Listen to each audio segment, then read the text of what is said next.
Mic's up. Mic's up. Mic's up. Check, check. See? Can Talk normally. Hey, can you hear me okay? Sorry, we're doing sound check really quick. Make sure it's good. Yeah, it's good. Great. Okay. Hi, Sarah. Hi, Heather. Hi, Kasem, Melissa. Hi, Hello, all. Welcome back. Welcome back. Abriel. Another beautiful Sunday. Wonderful Sunday service. I am in such a good mood this Sunday. I've been Yay. listening to dance music all morning. It's got me. Thanks, Eric. It's got the dopamine going. Yeah. I'm vibing. Yeah. I want to know. go out. Yeah. I made a little like, hey, we're gonna go live TikTok, and in the background you can hear him Just raving. He's Yeah. like, what did you say? I said, let this house be progressive. Like it's really. I was just like, nice, really cute. So, Yeah. anyways, Yeah, so we've got sorry we missed last week. We're feeling a little under the weather. Sick So kids. yeah, we decided to call it off. As Yep. for what's going on with the channel, we've been busy gearing up for the holidays in our personal life. However, we have been recording more episodes for the podcast. We're launching into season 3. We switched distributors, and we have a few surprises that are coming up that we're going to be releasing. We're probably going to be releasing them first through the live stream. One of the biggest ones is that we have a grimoire app that we've been developing and working on that has everything put together so that you can organize yourself as you're having your synchronicities and rituals. So I think we're going to launch that sometime in the next month or something. Yeah, But it's so cool. It's really cool. I think we're starting season 3 on Wednesday, so we'll be back to our Yeah, there is regular schedule. I'm hearing an echo. Do you hear that? Yeah, it's coming through my headphones. Okay. I got it. Yeah, definitely a nasty cold and flu season. I've been sick twice already, but that's probably because of the toddler. Yeah, I know. Yeah. The kids have been sick. She's been sick. I'm starting to feel it in my throat right now. Yeah, fun times. Yeah. Anyways, so moving forward, though, we had a pretty intense. I kind of feel bad because we sat out last week and there was an amazing Venus election on Friday night. So I hope maybe you guys felt it or figured it out or something. But I definitely spent some time on Friday night. But we have interesting astrological weather. Things are getting a lot more feminine and a lot more wild as opposed to a lot of the masculinity we were dealing with in Scorpio season and the beginning of Sagittarius. It all was, wasn't it? Yeah, there's a lot of patriarchy and then weird stuff happening with Mars and Mercury, which is I really like those energies and those currents, but it's definitely lends towards a very specific type of magic, which is it's good for like career ambition and that and establishment of your kingdom and your kingship, right? But if you want to get into the more weirder kind of stuff, those planets don't work too well for that. Right. Oh, I don't know that. I don't know that Saint Blaise. I thought it said Blase for a second, but it says Blase. Yeah. But good to know. Yeah, my throat was definitely hurting me. Yeah. Yeah. So today we're going to be approaching Inanna. This is something that I was personally directed towards. We're going to see it.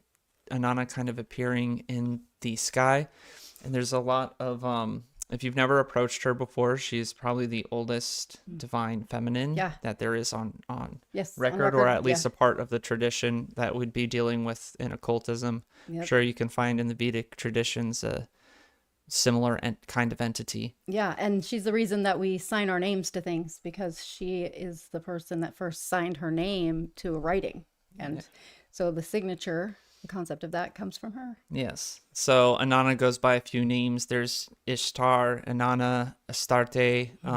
In demonology, she would be associated with Astaroth. One of the interesting things that happens with Inanna as we see her evolution over from the Mesopotamians and we see her evolution through history and in the West, is she starts to slowly get domesticated and civilized, where she originally starts as a very wild, feminine goddess. Once it starts getting into the Greeks, and she starts getting divorced from her dominion over war and hunting, which was kind of, even in Mesopotamia, it was weird for a woman to be a hunter, and that was like kind of this transgressive role that Inanna held. Yeah, she was badass. But I find it very interesting that it's always when there's a female archetype that it like embodies those more masculine traits, they become demons all the time. Yeah. Every time. It's like, oh, but if it was the masculine, archetype, it would be, god of war, that kind of stuff. But when it's a female, it's like, oh, she's a demon. It's every time. So just, keep that in mind, because it does have there is that association, right, with it. Well, yeah. So when she got relegated through demonology, which is through Christianity, right? Basically, they tried to turn her into a demon. That's where the demon Astaroth kind of comes up, right? But if you go back before demonology, this is one of the gods that got turned into a demon by demonology and Christianity. But she does, she has a dual nature to her. We've been approaching a lot of dual nature, but that's what we're going to see that's happening in the sky, why she's making herself apparent this week. And I think it's really interesting that it's right before Yule that she's making her appearance. I usually associate the winter with a kind of calm and a catharsis. However, we see Inanna making this appearance with a lot of wild energy. Well, and Yule is typically kind of seen through the more modern traditions as like this festival of lights and like, cute time. And it's not. Like, it's traditionally, historically a time of, I don't know if I'm going to survive this, literally. And so it's not the celebration that it is today. It was not. It didn't start that way. So it does make sense that it's somehow connected, or can be connected to Inanna for sure. Yeah. And so so we're going to be talking about Inanna and her relationship to the Chariot. The Chariot is going to be what we're working through. And I do see your comment, Melissa. Everything you've been saying has been coming to fruition in the material, even thinking about Inanna. And here we are. Interesting. Yeah, I think that's one of the interesting things that happens within communities of magicians. It's something that you can see if you're in like a magical chat room or maybe a magical Facebook group, is our synchronicities start to synchronize with each other, almost like, women synchronizing their cycles. It's very, it's very fascinating. And I really enjoy it. I really like it. It's cool that it's happening over this live stream, because I think this is the first time I've had it happen in chat rooms and forums before. I think this is the first time I'm seeing it happen over a live stream, and it's really interesting how we start to get on the same page with each other. Yeah, it's cool. And yes, it is a fight for survival. It's especially in the Midwest. Oh my gosh, it must be freezing. Yes. Yeah. Okay, so I think we're going to start. We're going to start with our ritual purification, do our meditation, and then we will move into our invocation of. Are we going to do Inanna first? Okay, yes. We'll do an invocation of Inanna, an invocation of the sun, because it's his day, and then we'll go into our reading. There's a lot of esoterics that's happening today, so once we start getting into the sermon part after the reading, pull out your notebooks, start writing stuff down, because I got a lot for you, and then we'll move into the psychic hour. So yeah, you went full on, right? I went full on. There's a lot that's happening. We're going to be discussing Kabbalah, magical alphabets, the tarot, like everything's coming together. Yeah, so it's going to be an intense one today. Cool. All right, cool. Hope you guys are all like doing well, by the way. Thanks for being here. And hopefully you guys are getting ready for your hopefully you have a break for the holidays. Yeah, hopefully. Very much like a break. I get 2 weeks off. You get two whole weeks off. I'm trying to get all my licensing stuff done before family arrives. Oh, yeah. Well, 2 weeks, but not because we have people coming to stay. Yeah. It'll be fun. Okay. Are we going to be able to do it then when they're here? Yes. We are Okay. doing it for sure. Okay. Yes. You're in my home, you know. Yeah. Right. All right. So let's start with the cleansing. We start by cleaning with fire, and then burning ourselves with water, moving through our subtle energy centers with the water. Then we're going to suffumigate ourselves, sublimate ourselves. We'll move into the nostril breathing. We'll go over that again. So I cleanse with fire.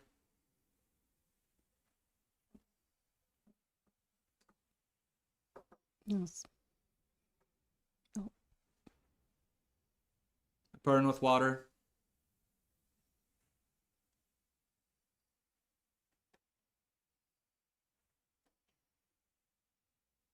I got that? Thank you. Yeah. Okay.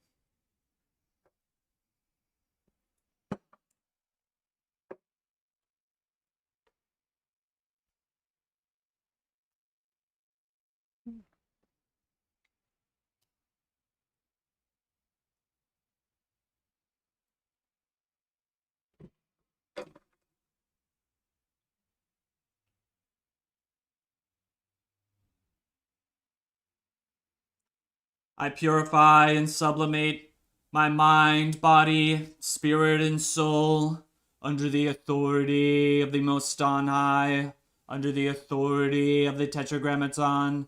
Il Ashir Il.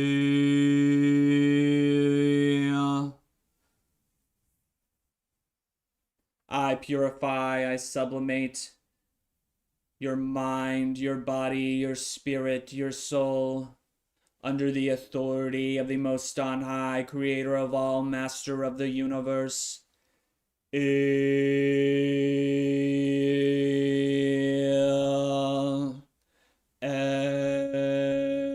Ashir Il.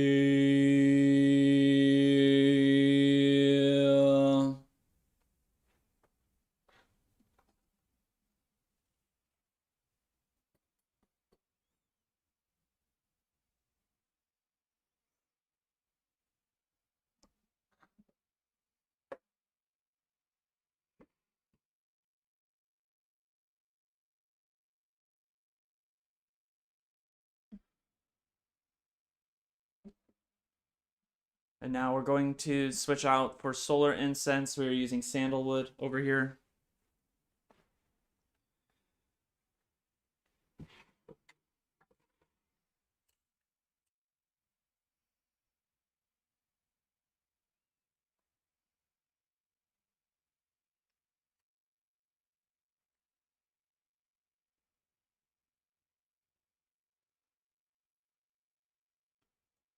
Okay.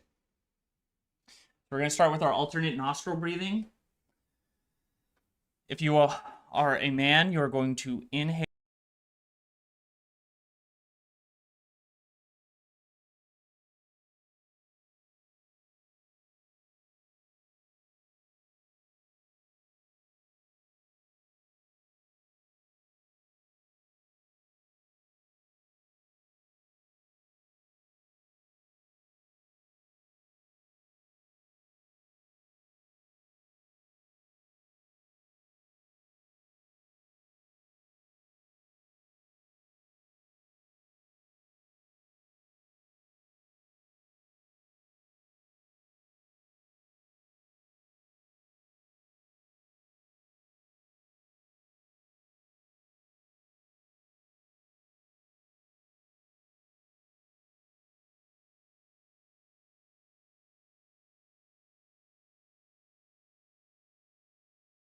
Coming back up.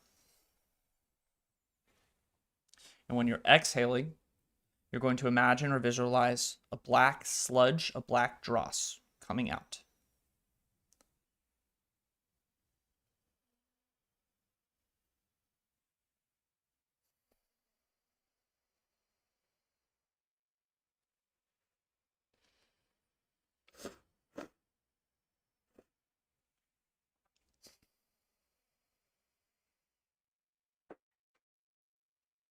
audio down. It's down. Oh, it's back on. Okay. Okay. All right. So from here, we're going to move into guided meditation, group hypnosis. We're going to start our identification with the sun. This is an identification with gold, with everything that the sun represents, with enlightenment, with when we approach the sphere of the sun, we want to make sure that our bodies and our subtle energy bodies are in that state. Just lost sound. How to do the fresh, please? The breath. Oh, the breath. Okay. So for women, it's you're gonna take your right hand's ring finger and cover your left nostril with it and breathe in, and then you're gonna switch hands and push out, breathe out through your left nostril with your so it's this, like this. Sorry. This way, you're gonna breathe in through your right with your,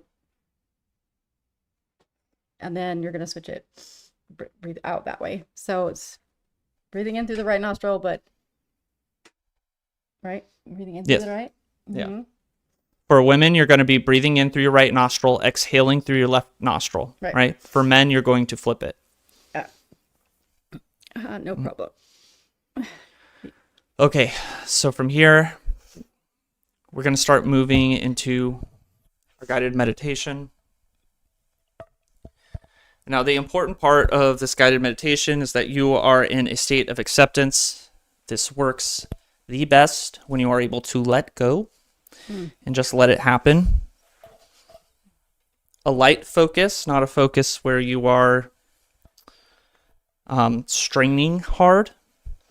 Be gentle with yourself. Be gentle with your concentration. And just let it happen. Like the Tame Impala song. Yeah. Sorry. I couldn't resist. All right. Let's go.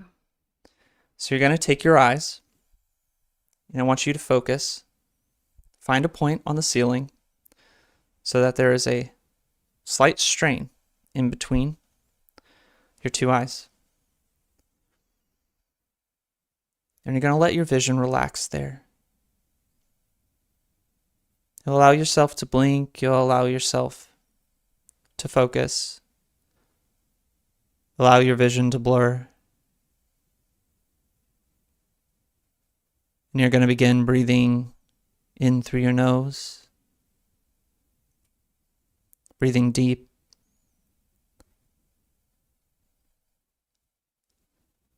And as you breathe, you start progressively relaxing. And at the top of your head, you can feel a tingling sensation. It might be warm. It might be numb. But there is a sensation. And at the top of your head, that sensation, it's going to start spreading down, down, down as you're breathing in through your nose slowly and deeply, focused on your spot on the ceiling. And as that sensation, it moves down, it moves down, downwards, past your eyes. And as it moves past your eyes, your eyelids, they may begin to get extremely heavy. You may feel the muscles around your eyelids. They may want to start contracting as your eyes get heavier and heavier, heavier and heavier.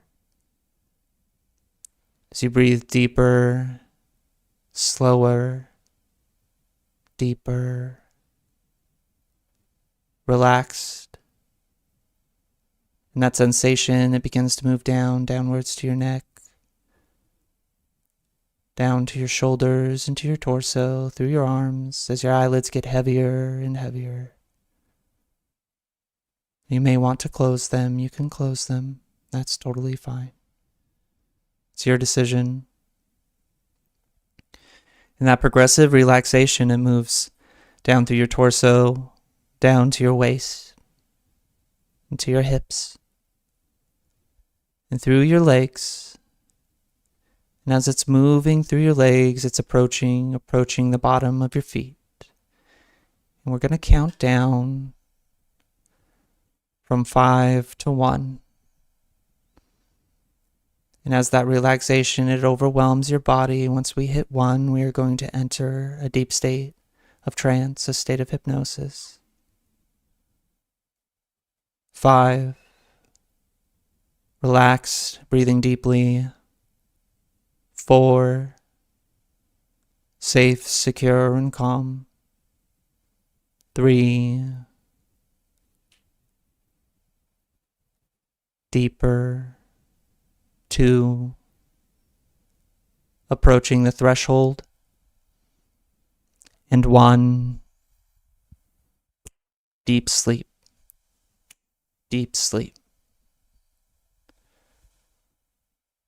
And for the purpose of hypnosis and guided meditation, with your permission, when you hear me say deep sleep and snap my fingers, you will re-enter this state of relaxation, of acceptance, guided meditation of hypnosis, free to imagine, to visualize, and to relax.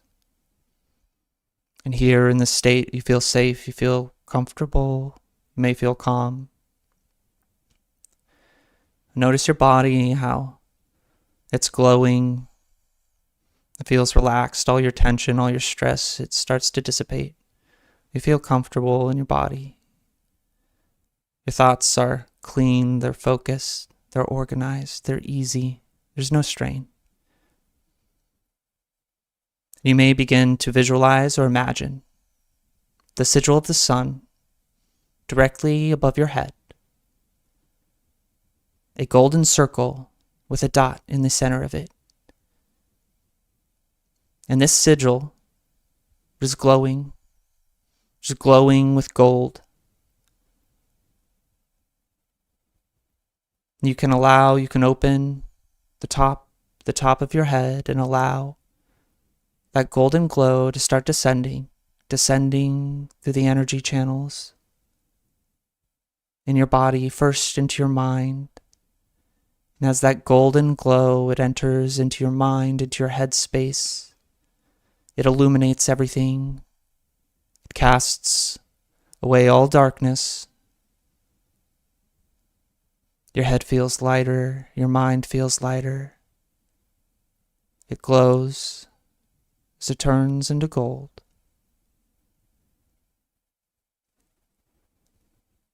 Imagine that gold, it's a hot liquid gold and it's moving down. You may feel this heat, this lightness, this resilience as it descends through your body, down through your neck, into your chest, downwards and downwards, coursing through your body. You can feel this gold, you can feel its heat. As it courses through your body, it turns your body into gold. Your body may feel heavier, it may feel metallic, but it is glowing, it feels lighter. And all darkness is illuminated as it comes in contact with this gold.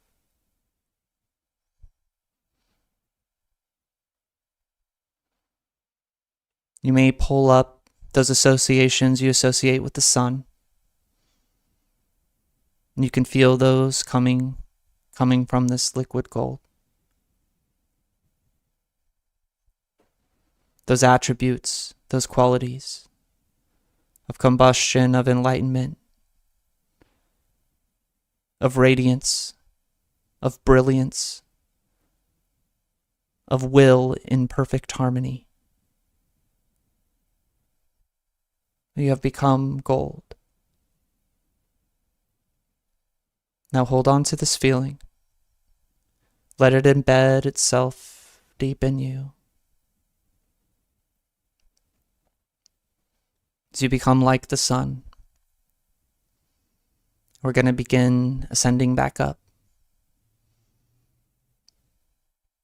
fully embracing the sun. 5, you're relaxed, you're calm, you're focused. 4, illuminated, refreshed. 3, approaching the surface, made of gold, in mind, body, and spirit. 2, aware of the room that you're in, and 1, eyes open, wide awake. Welcome back.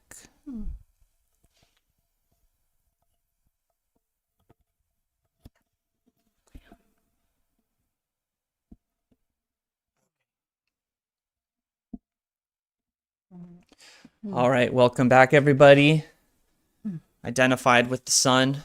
We're going to move into our divine feminine invocation, Okay. right? Yeah. All right. Wow, I got like really out of it right there. Sorry. Good, yeah. Like, I hope I'm getting better, or maybe you're just getting easier to well, I hypnotize. think it's both of those things. Both of those things, I'm sure. This is like precarious here with this microphone. Okay.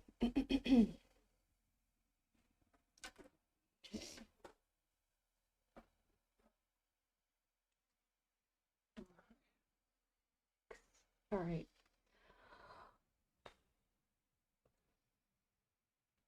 Okay. All right. Lady of me, queen of heaven and earth, Inanna, great lady of Uruk, queen of heaven whose star rises before the sun and after its fall, I call you. You who hold the me of kingship and its undoing. You who wear desire as a weapon and war as an ornament, hear me. Inanna, who ascended by cunning and descended by law, who passed the 7 gates and was stripped of crown, staff, and name, yet return unchanged in will, be present. Lady who does not ask permission, who takes what is hers and leaves ruin where stagnation stood, stand at this threshold.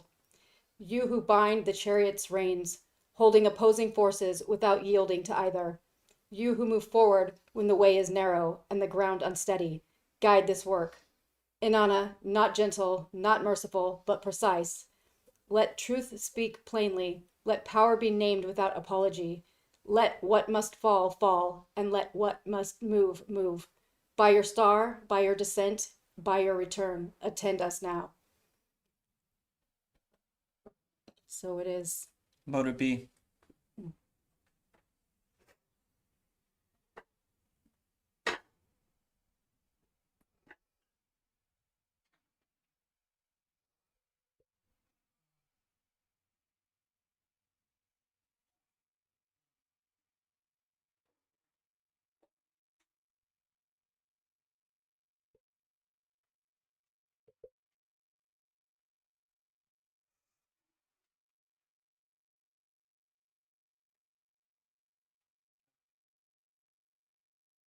And now, before we begin our invocation of the sun, I'm going to make an offering. I'm using Pinot Grigio, just because it's kind of got a gold look to it, whatever you find fitting.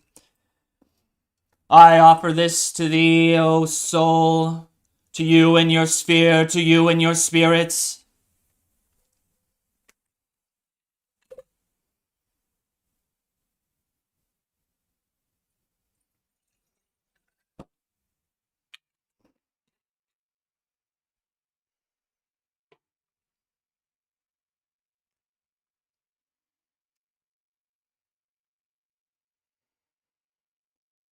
O soul, you who are the source of riches, the increase of strength, the honor of life, the source of splendor, and the beginning of all goodness, I entrust my entire will upon you, and with it place myself wholly in your hands. I entreat you on account of any depression, loss, lessening of power, or the diminishing of status. I conjure you by the most on high, creator of the cosmos, the ground of being, the Mohatnad, Tohen, who is the mover of your motions and the giver of your power, through whom you accomplish your actions by the obedience with which you obey that master of the universe, by the reason you have for helping and saving those who throw themselves at you in your will, that is, those who pray to you and supplicate you with a clear and pure intent, and by the dominion and capability that God granted you over the planets, turn yourself unto me and liberate my will. Carry it away from worry and sad contemplations. Lead me into my power station and fortifications. Grant those that seek to cast darkness at us come to our obedience and dominion. May you deign to grant the power and strength of your splendor and excellence. by which we may find fortune and influence in working upon this material earth. I conjure you by your hidden and concealed noble qualities, by the influence you have in the order of motion, by the influence, power, strength, and the works you govern upon the generation of things in this world, by your piety, which reaches the meek, by your fortune, which reaches the great, by your fidelity and legality, which you have towards Master of all, Creator of the universe, who granted competence to you and beseeching to you, by ways and paths of the heavens, which have no parallel upon the earth, I conjure you by all your names. Yazemis.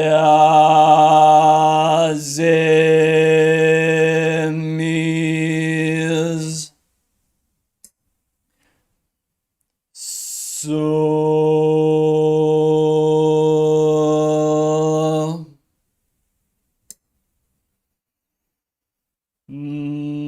Mahir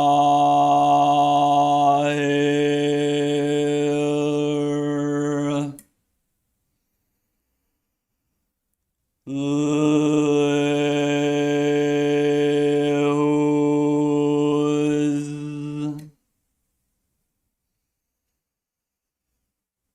Araz.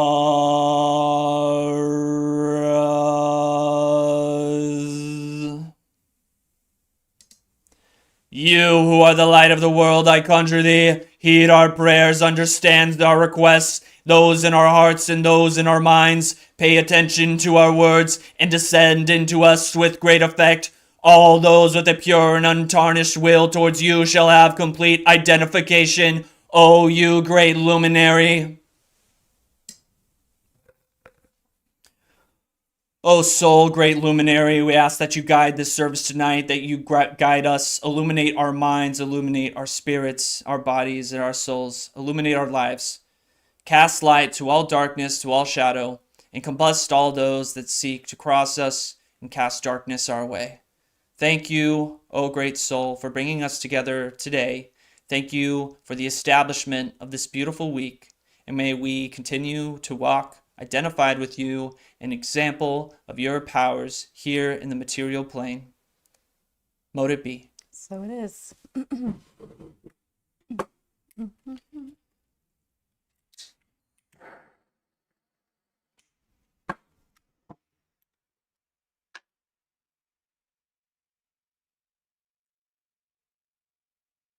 Hell yeah.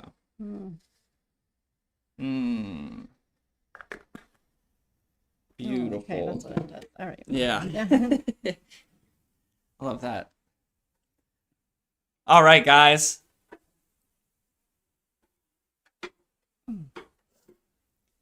Only some scotch. Yeah, I think they'll be fine. I think the patriarchs, you know, if you like the sun, Jupiter, they usually like the rum, scotch, whiskey kind of stuff. Saturn, I try to go for like more of like a Cabernet port, something that seems like an old dusty old drink for a dusty old man. Okay.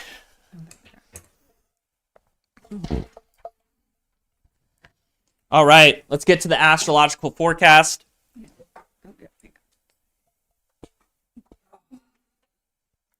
So there's some beautiful stuff happening in the sky.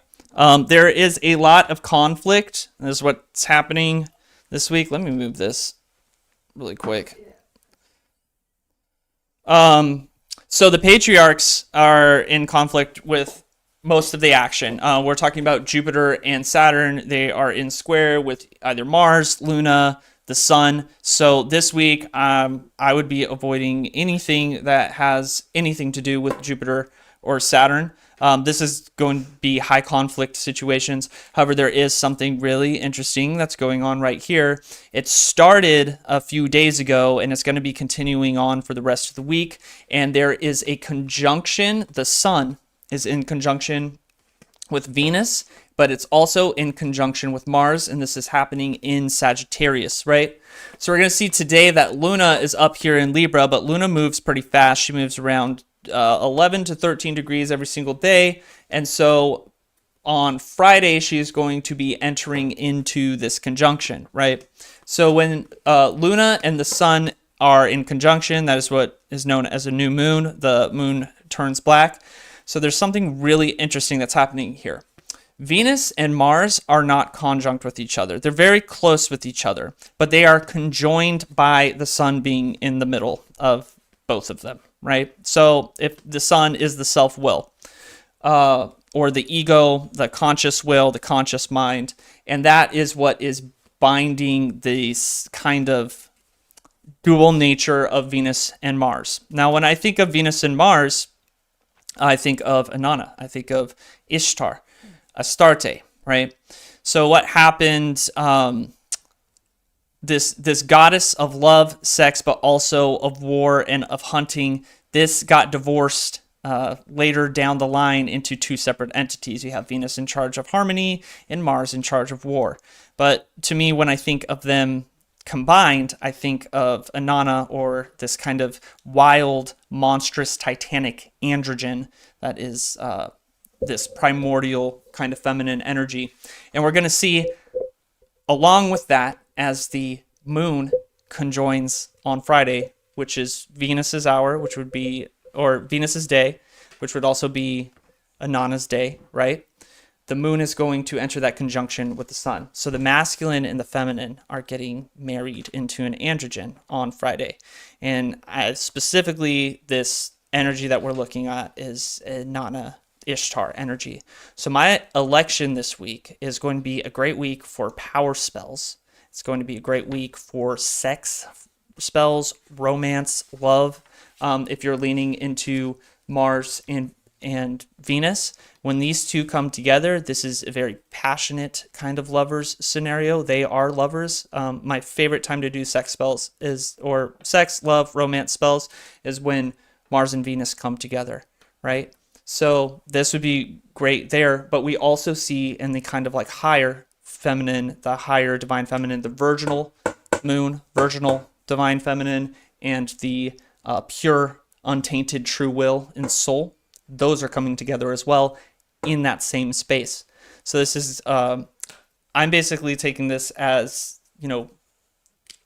if you're going to be doing power spells, right? This is in conflict with Saturn and Jupiter, though, right? And this is what makes it kind of wild. And this is what makes it chariot energy, right? This is what makes it power conquering. This is what makes it kind of self-will taking power, that kind of thing. Because it is not sanctioned by Jupiter. It is not sanctioned by Saturn. Saturn is in control of the fates and the limits, and Jupiter is in control of all that is moral and right and upholding society, whereas what's happening down here with all these planets is more of a, that original Inanna that we see, that kind of like Mesopotamian, Akkadian, Astarte, Ishtar, that kind of energy where we're making things happen. And this is what leads us into this kind of chariot energy, right? So we're going to be discussing Inanna and the chariot today because this power is going to be happening all week, right? We're going to see as the moon enters into this aspect, an Artemis type of energy, a huntress type of energy happen between Thursday and Friday. So if you're going to take advantage of this election on Friday night, I would suggest if you're going to be working with a deity to work with Inanna, her adjacent stuff, or Artemis. Artemis is a great election to do if you're going to do that huntress energy, getting what you want. Any work with Venus and its spirits is going to be extremely powerful this week. So with that being said, and especially since Friday is a new moon, I mean, Friday night's incredibly, incredibly potent for, some awesome magic. So with that being said, absinthe for Saturn. Oh, that's a good one. I like that. So with all that being said, we're going to go into the reading. I'm doing a reading.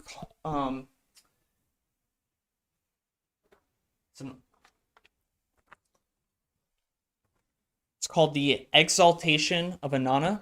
It's a Mesopotamian text.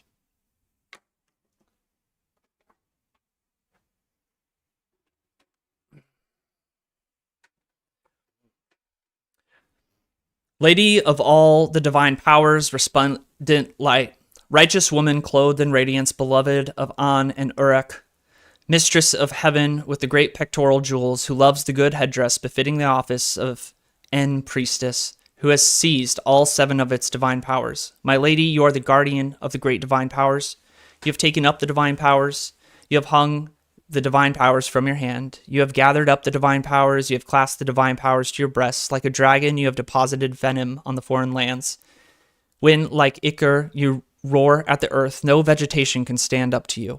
As a flood descending upon those foreign lands, powerful one of heaven and earth, you are there, Inanna. Raining blazing fire down upon the land, endowed with divine powers by An, lady who rides upon a beast, whose words are spoken at the holy command of An. The great rights are yours. Who can fathom them? Destroyer of the foreign lands, you confer strength on the storm. Beloved of Enlil, you have made awesome terror way upon the land. You stand at the service of An's commands. At your battle cry, my lady, the foreign lands bow low. When humanity comes before you in awed silence at the terrifying radiance and tempest, you grasp the most terrible of all the divine powers. Because of you, the threshold of tears is opened, and people walk along the path of the house of great lamentations. In the van of battle, all is struck down before you. With your strength, my lady, teeth can crush flint. You charge forward like a charging storm. You roar with the roaring storm. You continually thunder with Iker. You spread exhaustion with the storm winds, while your own feet remain tireless. With the lamenting balaj drum, a lament is struck up. My lady, the great Anuna, gods fly from you, to the ruined mounds like scuttling bats. They dare not stand before your terrible gaze. They dare not confront your terrible countenance. Who can cool your raging heart? Your malevolent anger is too great to cool. Lady, can your mood be soothed? Lady, can your heart be gladdened? Eldest daughter of Suan, your rage cannot be cooled. Lady supreme over the foreign lands, who can take anything from your province? Once you have extended your province over the hills, vegetation there is ruined. Their great gateways are set afire. Blood is poured into the rivers because of you, and their people must drink it. They must lead their troops captive before you. Altogether, they must scatter their elite regiments for you altogether. They must stand their able-bodied young men at your service altogether. Tempests have filled the dancing places of their cities. They drive their young men before you as prisoners. Your holy command has been spoken over the city, which is not declared. The foreign lands are yours. Wherever they have not declared, it is your own father's, and it is brought back under your feet. Responsible care is removed from its sheepfolds. Its woman no longer speaks affectionately with her husband. At dead of night, she no longer takes counsel with him, and she no longer reveals to him the pure thoughts of her heart. Impetuous wild cow, great daughter of Suan, lady greater than An, who can take anything from your province? Great queen of queens, issue of a holy womb for righteous divine powers, greater than your own mother, wise and sage, lady of all the foreign lands, life force of the teeming people, I will recite your holy song. True goddess fit for divine powers, your splendid utterances are magnificent. Deep-hearted, good woman with a radiant heart, I will enumerate your divine powers.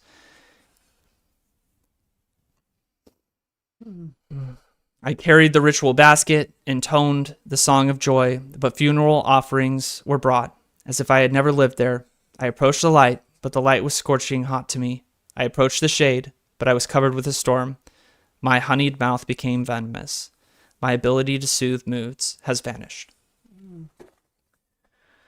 So we see in this reading, Inanna is this kind of wild, angry, feminine form. However, there's this kind of dedication that the poet has towards Inanna, and there's a veneration. I think one of the most interesting things that we see within this reading is that she keeps being referred to as having dominion over the foreign lands. So there are attributing to Inanna their ability to conquer foreigners, right? Mm-hmm. However, we see Inanna is Mars and Venus together at the same time as one. And the split of Venus into Mars occurs a couple thousand years down the line, down the historical record. Once we start hitting Hellenism, once we get into the Greeks, Inanna gets domesticated. And so this conquering warlike aspect of this feminine energy, it gets stripped from Venus, Aphrodite, and it gets handed over to Mars, Aries, that kind of thing. What I think is most interesting, though, is this is from Mesopotamia, and their theology comes a little later than Mesopotamia, and you might be able to make an argument that there is some influence that happens. And when we look at the god that is associated with Mars, in the Egyptian religion, this is going to be Seth, right? And Seth is the Martian deity. He's who kills Osiris, but he is in charge of the foreign lands, the outside lands, everything that is outside of Egypt, right? And so we see this kind of Sethian aspect that is coming through Inanna, this Mars aspect that is coming through Inanna. It's in right here because it keeps referring to her as having dominion over the foreign lands. She has dominion because she helps the Mesopotamians conquer the foreign lands, but she's also in charge of the foreigners and everything that is outside, right? I think one of the other interesting things is we see one of the last lines. She talks about speaking honey, but only venom coming out. And this, we can see throughout this reading that there is this duality that is present in Inanna. We see this same duality exposed in other texts that deal with this kind of primordial divine feminine, such as was the Gnostic text, the Thunder Perfect Mind. Oh, right. You're going to see this same paradoxical duality, and this is something we've talked about a lot. But Inanna's dominion is this kind of like worldly kind of paradox, right? Whereas when we talk about the solar and lunar paradox, that kind of divine feminine, or the black sun divine feminine, the lunar divine feminine, we're talking about these higher kind of macrocosmic spiritual principles. This paradox in Inanna is occurring when we're talking about love, sex, war, stuff that happens here in the material world, right? And she's in charge of both of these things. One of the interesting things, though, is that symbol of the venom, of the honey and the venom. Those symbols are very, very important to the Abrahamic traditions, which came out of the same area, right?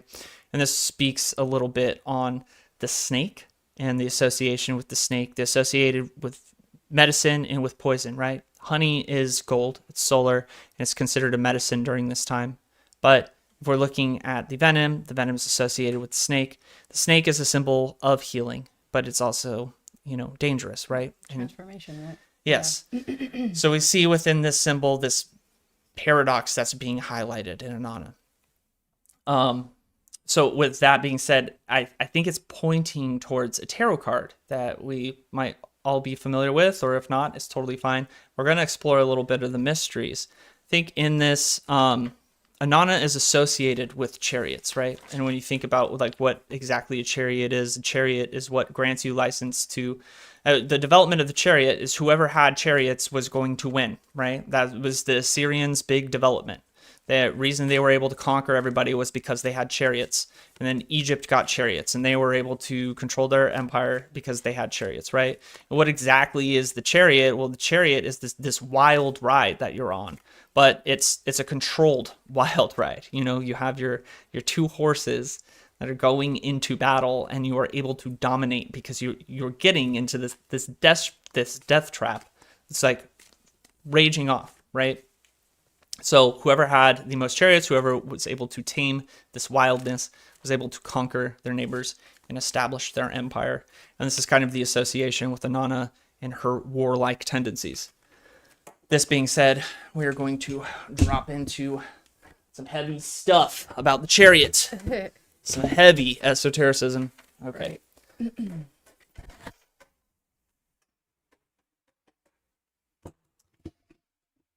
So the chariot right here.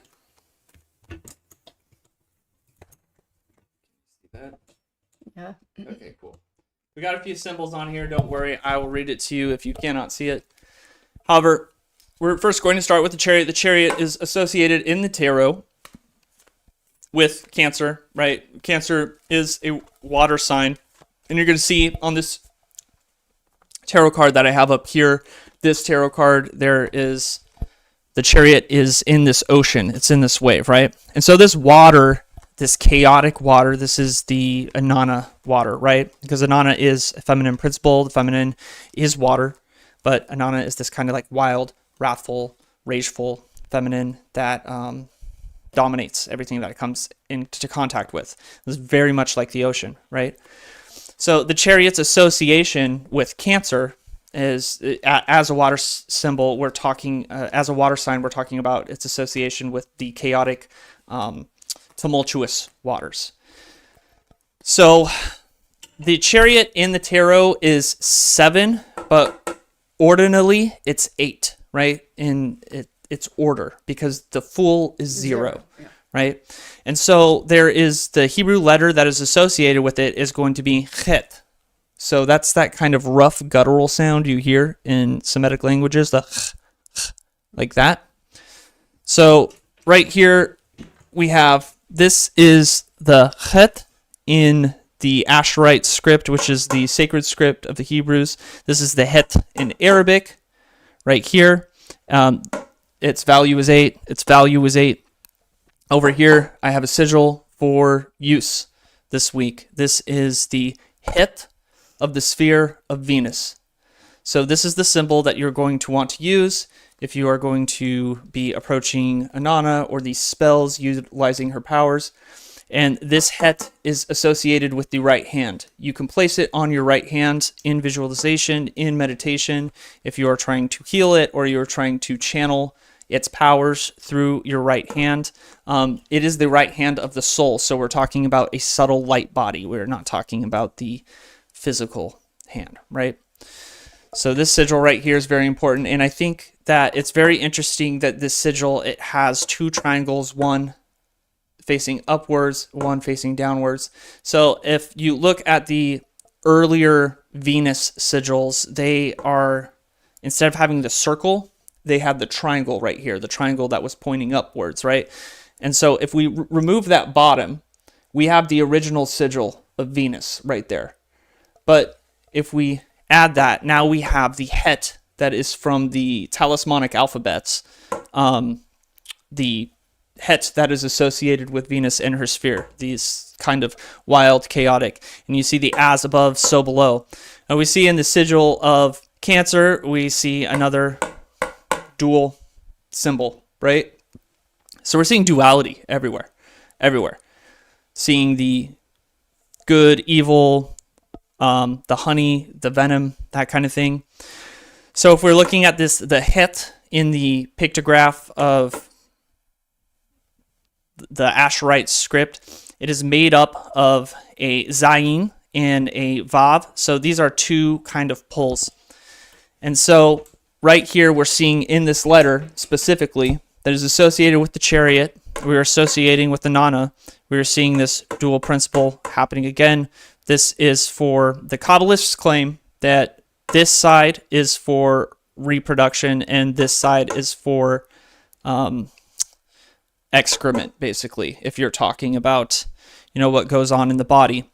And the reason that they're having to do this is because they're associating, this chet is associated in the Kabbalah with Yesod, right? And so for those of you that are familiar with the Tree of Life, what is Yesod? Yesod is the sphere on the Tree of Life that comes right before Malkuth.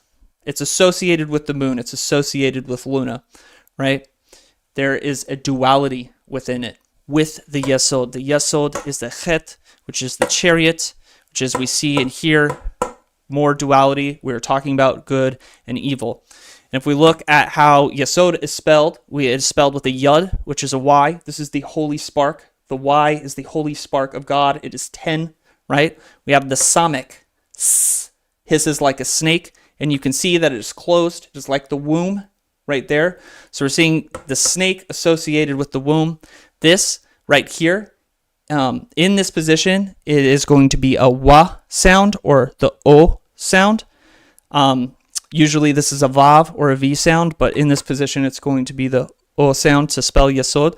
And this is associated with Aleph, with Ruach, which is the spirit, right? This is what is coming down. So we have the holy spark, the divine spark, that is going through this snake, this womb, and it is the spirit of this is being translated into Dalet, and Dalet is the door, right?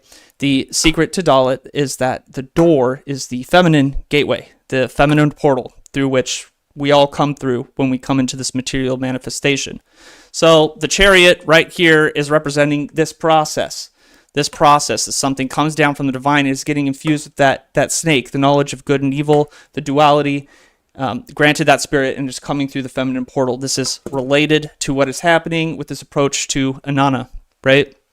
So I'm going to read a little excerpt from the Bahir, which is a Kabbalistic text. Al Ruach, which is spirit, are closed except for the north, which is open for good and evil. It is talking about Chet right here. It's talking about what is happening pictographically on Chet. So the north is this opening right here. And if you know anything about operative conjuration, where do we call spirits in from? We call spirits in from the north. Where do we kick them out from? We kick them out from the north. The north is closed off, or is not closed off. This is the entrance and the exit for spirits, right? And this is what the mystery of a Chet is showing us right here. So this dual principle, this good and evil, when it's coming from the north, this is what's granting access to the spiritual powers, to our magic to manifest, right? How are we channeling our magic? And you think about it like electricity, like a positive and a negative charge. You are making the decision, where that's going and how that's going. And this is what Chet, this is what Inanna is telling us. This is what the chariot is telling us, right? We're getting on that ride. We're, riding the chariot. And we have these two horses, the white horse, the black horse, right? And this is how we're going to dominate, how we're going to assume our power. This is what Inanna is all about.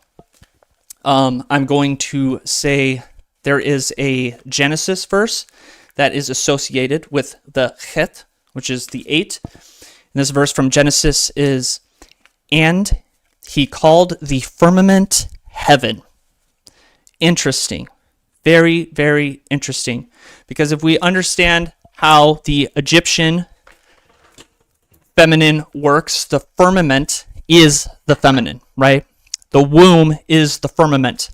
And then if we look at Inanna's classical name, her epithet is the Queen of Heaven. So right here, right in all of this, we are seeing a callback to Inanna in Genesis 1:9, and he called the firmament heaven, right? This is all this is all talking about Inanna, how we're going to be utilizing her. So I think moving forward, working with Yesod, if we're going to be working with her on Friday night, we'll be working with Yesod. You use this sigil to do your spell, that kind of stuff, and understand that this is a highly dual, wild principle. We are associating with the chariot. We can recreate the chariot as a mandala in our visualization, in our imagination, in order to kind of exacerbate that energy. But as we approach into Friday night, as the masculine and feminine, both sets of masculine and feminine, sun and moon, and Mars and Venus, come together on Friday night during the new moon, this is what's manifesting the chariot, this wild ride. Mm-hmm. So that being said, we're going to move into the psychic hour. Well, wait, I want to say that to me, just like as you were saying all that, it's like, okay, so if you're doing magic on this week, then it's about like demanding it. This is a demand. It's not a request, right? Like it's taking your power. Like this is the time to assert yourself. Like Inanna didn't get anything by it being given to her. She took it and was unapologetic about it. So that's the vibe. It's like you're not requesting, you're getting it, like that mindset. This is gonna happen. Which is always good. Yes, I think so, right? Yeah, so I am not, first, to answer your question, Tontu, I am not familiar with that Bible. Yeah. Moving on, Abriel, would this be good for charging or making talismans of power? 100%. Yeah. Yes, and we're talking about material stuff. Like this is, this is definitely, this is not a... higher mystic kind of. I'm transforming myself. I'm saying, like, you want to do a spell for something, do it on Friday. Right. Yeah. Yeah. It's like the Empress card came out. It's like you create it. It's like what you create. You like if you want it, get it. Make it happen for you.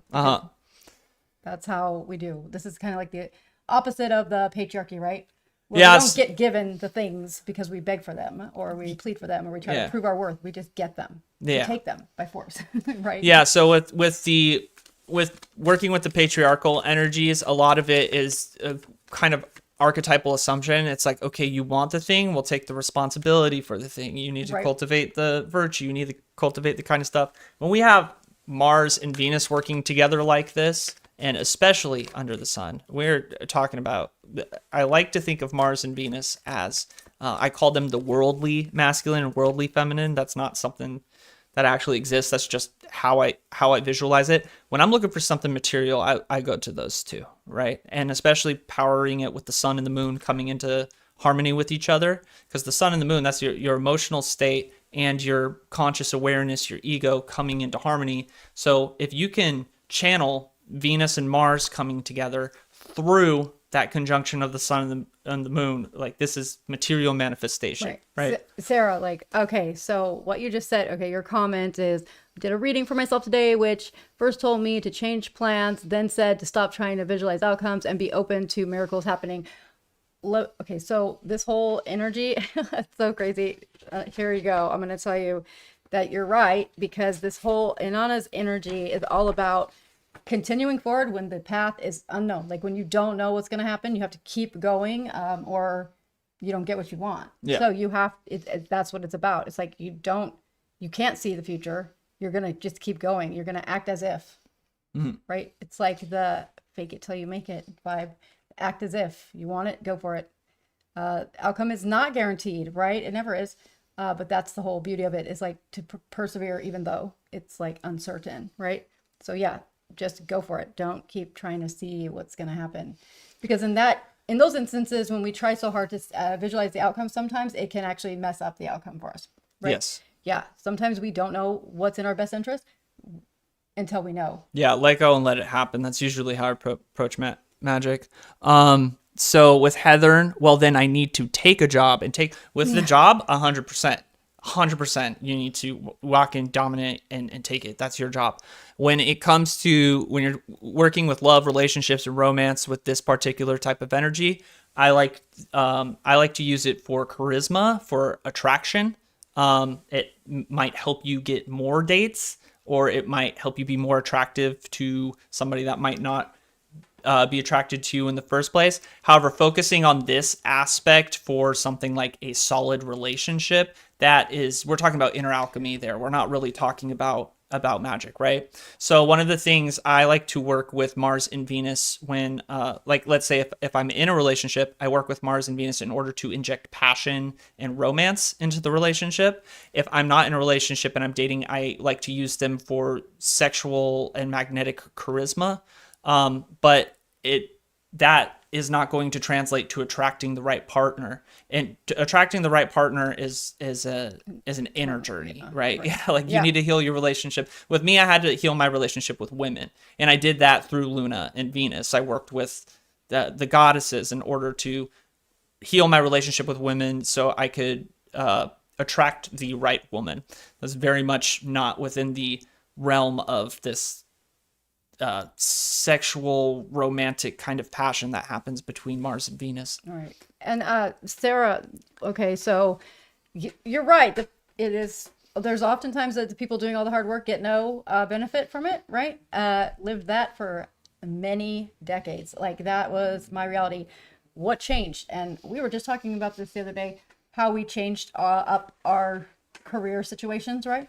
With work is like, you just demand it, literally. That's what happened. Like it was just a mind shift, like a mindset shift. That was it. I didn't do anything different except for demand the amount of money I wanted and the load of work I wanted.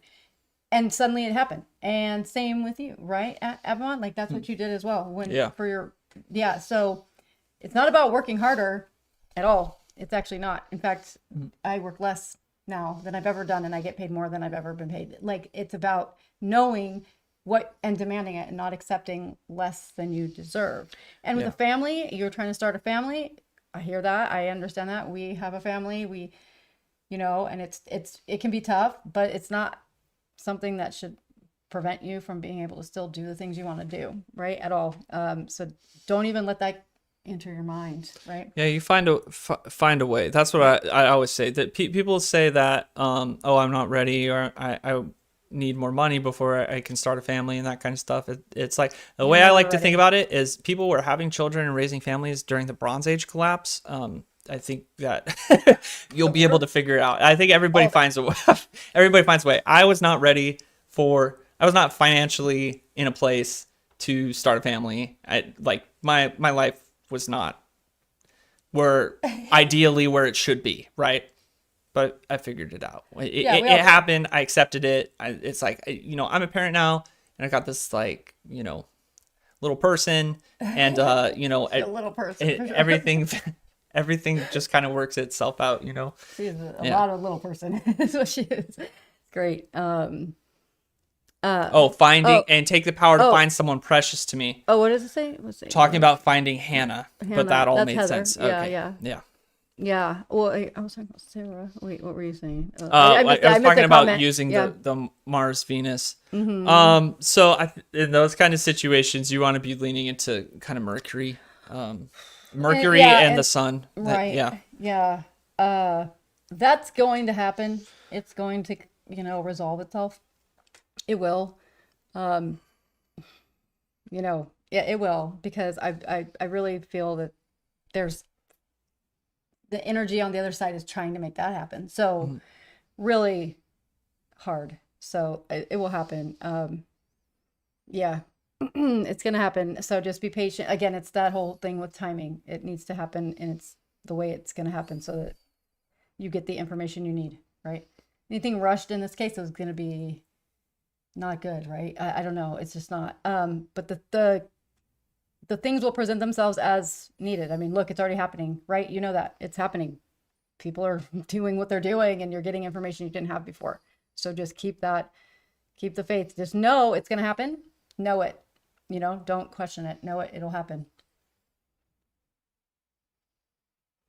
Yeah, you're never ready for kids. No, for man. Kids. In fact, I had my first one when I was just right shy of 18. Okay, don't recommend it. And then another one at 36. I was more ready at 18 than I was at 36 somehow. So you never know what, but you make it happen. You make it work. But yeah, the Empress card is here. So it's creating like, what you want. It sounds like a cheap platitude. Exactly. But it is the honest truth. Really? Sarah, you need to heal yourself, and then the right person finds you. It's just, you find that when you put in the work. Like for me, I had a lot of unconscious misogyny that towards women. I had been hurt by a lot of women, and so I blamed women for a lot of my problems. And it wasn't until I healed that, right? And I think I can say kind of the same with Dr. Stone. She had a series of bad men in her life, and when she did the therapeutic work to kind of for me though, it wasn't about them. They were who they are, right? Yeah. I mean, that was their role. That was what they're supposed to be doing to me, because I needed to realize that I deserved better, and I wasn't realizing it. I kept accepting less than I deserved. And that is something that we often do. Women often do this. Men probably do the same thing. I'm not sure, because I'm not one. I think everybody does. Yeah. I think I think everybody does. It doesn't matter what your gender is, that we go through these relationships, we get our hearts broken, and we tend to project our insecurities onto the opposite sex. And that creates this kind of damage. And when you're in that state, when you're in that mental place, the only people that you attract are other damaged people. Yeah. And it doesn't matter, until you work on healing that. And so one of the things that I did when I was healing my relationship with women was that I looked for the goddess in every single woman, right? Whether it was a coworker, it was, my daughter, my mother, whoever I was dating, I looked for the goddess in every single woman. And because I loved the goddess, then I was able to understand and heal that part of my relationship with women, and then realize the ways that I had been hurt in the past, that was not those women's fault, that they were hurt people too. And when I was able to do that, then I was able to trust women again, and I was able to attract a woman that actually loved me and cared about me, and be in a healthy relationship. And I think that it happens on both sides of the spectrum. If you listen to the dialogue that women talk about, how women talk about men online, they do the same stuff. They are, I mean, I'm not saying that like men didn't hurt them, but I'm saying they're more projecting their damage and their bad experiences onto men as a whole. And that is showcasing that there is not a healed relationship with their masculinity. Because when you heal your masculinity as a woman, then you are able to love and appreciate men. And then when that happens, then you attract a good man. I mean, and at the same time, too, it's like a lot of people, you're going to hear from everywhere that you can't, be in a healthy relationship until you're like fully healed. That's totally not true. That's part of the patriarchy, or whoever the hell those 1% that's in charge trying to keep us all separate. Like, actually, if you have a lot of trauma from relationships, the only way to actually get past that is to have a relationship that counters all of those negative experiences. So like, I did all the work figuring out why I was accepting these narcissistic nightmares of people, dumpster fire people, and being upset about it. It's like, I did it to myself. I let it happen. Why? Then once I understood why, it was like, okay. I think my therapist had me write down a list of all the things that I absolutely would never accept again, right? And then a list of the things that I wanted. And the instruction was to absolutely do not violate that list of things that you will not accept. And so that was helpful. It was also hard for me because I tended to look past things, but I started taking it real serious. And I was like, nope. I went on so many damn dates. It was horrible. And no, I just refused to accept anything like that.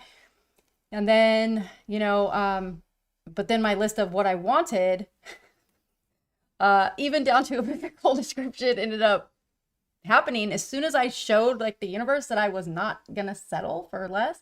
Then popped up. Yeah. Exactly. So it's like it's one of those things where it's really inner work, and then the remainder of it is gonna be the healing that comes from being in a healthy relationship, right? Because we're still experiencing it, right? Every day. It's like, and it's uncomfortable, by the way. It's uncomfortable at first because it's so foreign to be in a healthy relationship. Brings its own level of stress that you weren't prepared for, but no one talks about. So, just basically the trauma's never over. I'm just kidding.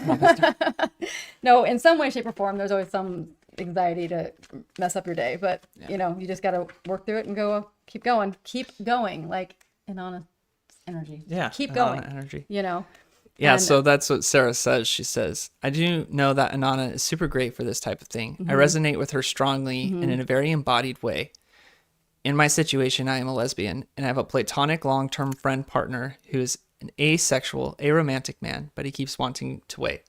So I've actually always been confused about how this dynamic, how this works, because I'm obviously heterosexual. Right. I don't know. I don't know how this this works for LGBT. Yeah, they want to wait to have a child. Is that what you mean? I don't know. I do know though that I had a very negative experience with Inanna. No, you did. Yeah, I did. Yeah, Oh. because I invoked her, and I did sex magic with her. I think this was like maybe 10 years ago. Yeah. And I ended up getting the girl pregnant. Yeah. She wasn't supposed to be able to have kids. They tell us that all the fucking time. And so I know Inanna right. for sure. No, and it was weird because I was kind of like sketched out by it. It was like, what? Like, I thought, you couldn't have kids. She's like, I thought I couldn't either. And then I realized I was like, I probably shouldn't have invoked a fertility goddess before we. Maybe not. But I mean, honestly, like, we got together. They said, but it worked. Yeah, it did work. He keeps wanting to wait. So I'm gonna say this with full love and support. If you keep waiting for this person, it's gonna be no. You got to do this 3 of Swords. It's no. Like Yeah. you gotta take it into your own hands and figure out something else. Um, you can't keep waiting if that's, you can't be strung along like that. It's not fair to you. Um, yeah. Oh, hey, Chewy, thanks. Yeah. You look, let me say this, okay? That's the other thing. Is people keeping you hanging, right? Like for a long time, breadcrumbing or just keeping the promises happening. That is what we're used to. Most of us are used to that, right? Um, that was not the case here at all. Like it was like there was intention said and acted on immediately. Like it wasn't the waiting game. And it was kind of surprising because I was not expecting it to be serious. But when people are serious, they show you that they're serious. They don't leave you strung along, and Yeah. wasting the best years of your life, That's right? yeah, it's like a backup plan or settling, and as somebody that's made that mistake before, like don't do it, Yeah, like really don't. yeah, if this person wants what you want, they wouldn't be saying like I'm Let's not ready. Right. Because again, no one's ever ready. Like it's not something, I mean, the idea of planning to have a kid is crazy to me. Like, because that's not ever my experience, hasn't been my experience, and it's always like a shock. But I can imagine that even if I did plan, it would still be a shock. Like it would still be like, oh my God. Because once that hits, it's like, I'm responsible for this person for the next 20 something years. Like, because now it's, more than 18 years,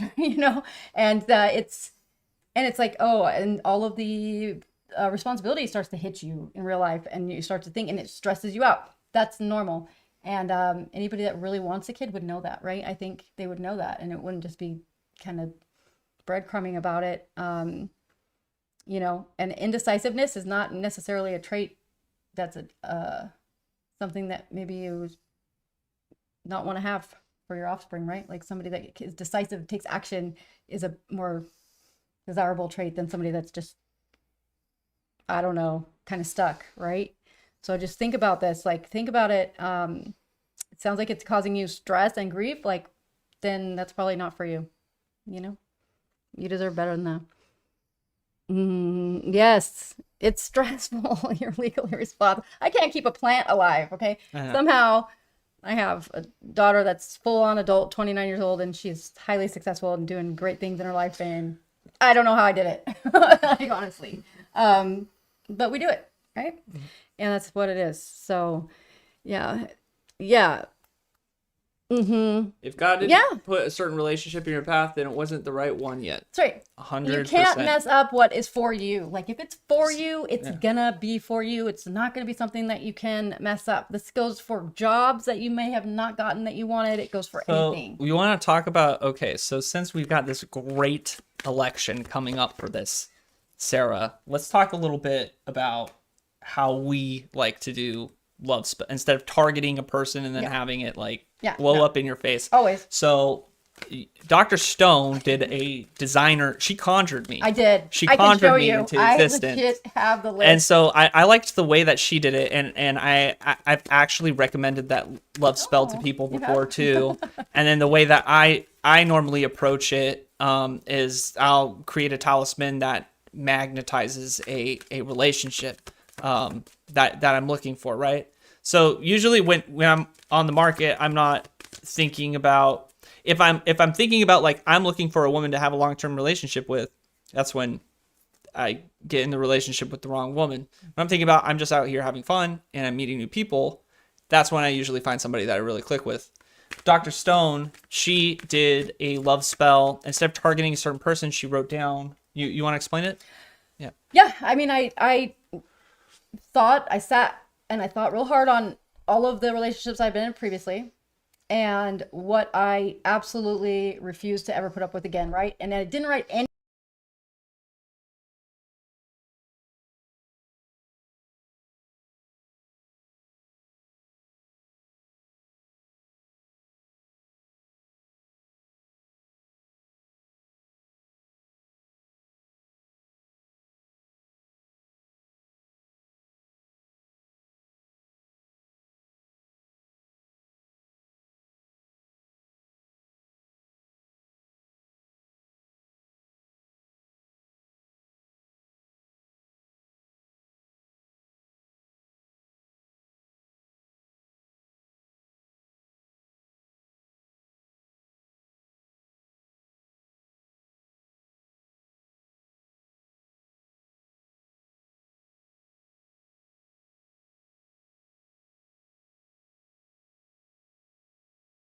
would be a loving, you know, father figure in my kids' lives. And somebody that actually loved me and wanted to be around me instead of finding me like insufferable, right? Okay. Things like that. And again, the physical description was in there. I think I did say 6'2". I think I did. It says the audio dropped. Why does our audio keep dropping? Is it dropping again? I don't understand why. It shouldn't be dropping. No, the message was too powerful for the. It's back on. Okay. So I was just saying that, like, yeah, I literally wrote down everything I wanted in a partner, minus age, and I think I said something about location being near me, you know, because I didn't want to end up finding somebody that lived overseas or something and I couldn't actually be with. So that was important, but the age part wasn't. I didn't think about it, actually. I just accidentally left it off. And then, you know, oh, and I said somebody that was into the occult and things and, you know, would either tolerate that or be into it. Like, actually, I think I said I wanted them into it because I had the tolerating. Yeah. And so I read this list and it was like the full page. And when I met him, I realized, wait a second, oh shit. And I pulled that, I found the list and I read it and I was like, oh my God, it's literally to a T. So then I had some guilt because I was like, oh crap, I got to tell him because I don't want this to be like, oh, I did some spell on him because I didn't know him yet. So I showed him the list and I was surprised by his response, which I thought he'd say, oh my God, what a weirdo. Yeah. But you didn't. What did you say? No, I was about it. I thought it was cool. I was like, oh, you manifested me. Yeah. That's awesome. You know? So basically, like what she's saying in this love spell, instead of targeting a person that you think is right for you, list qualities and attributes for what you want in that relationship, and think long and hard about it. You know, and long term. Do the stuff that you're attracted to. You know, she wanted a tall guy with tattoos, right? Mm-hmm. But also do the things that you want in that person, in that perfect partner, right? And that's a much better way to attract that relationship, right? If you're going to be doing a love spell, right. And I was into it. I thought it was super cool because I read the list. I was like, oh yeah, you conjured me. Like, this is awesome. It was written a year to the day before we met. Somehow it was like I had the date on it and everything, and I didn't even realize. And I was actually in another relationship at the time, and I was fed up with it, and so I put that out there, and then and then it worked out. So try that, Sarah. I would recommend that on Friday. Friday's gonna be a great day to do this kind of love spell. Design your perfect family man or family lady, you know. Sorry. Partner. I keep saying that.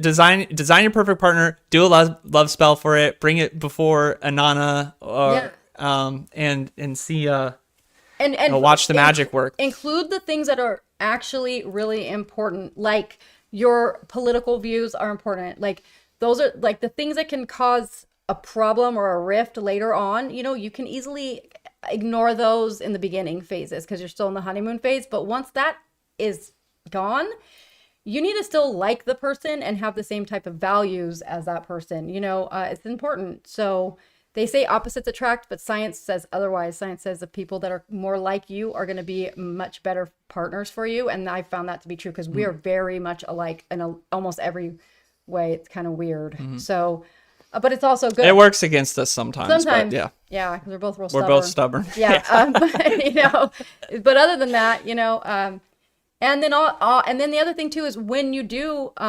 start to attract people, don't rule people out, because then you could be missing out, right? That's a big one because, again, I didn't put age in there, right? But so I almost didn't go on our first date because I was like, oh, he's younger than me.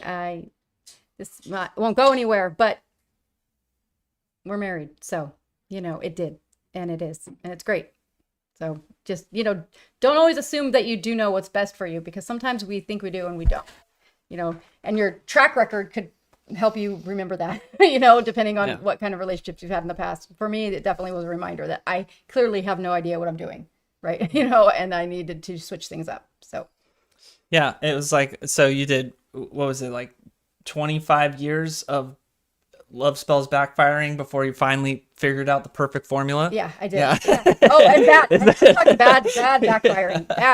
Bad. Yeah. Like, I don't learn easily. It takes me more than one attempt. That was great. I love that love spell. I think is brilliant. I definitely recommend it. I thought it was the smartest thing I'd ever heard. So, yeah, I mean, well, it worked. Yeah. So, and it's, it's not like this is a new relationship. We've been together for a minute and it's still great. So I'm not, by now, typically I would be already trying to run out the door, so, and I'm not. So there's that, Yeah, but think about it long and hard. What are the things that are your no deal breakers? And then do not accept them if you see them in a person you are dating. Don't. It's okay to be kind of a jerk in those situations. Like, this isn't going to work for me. That's it.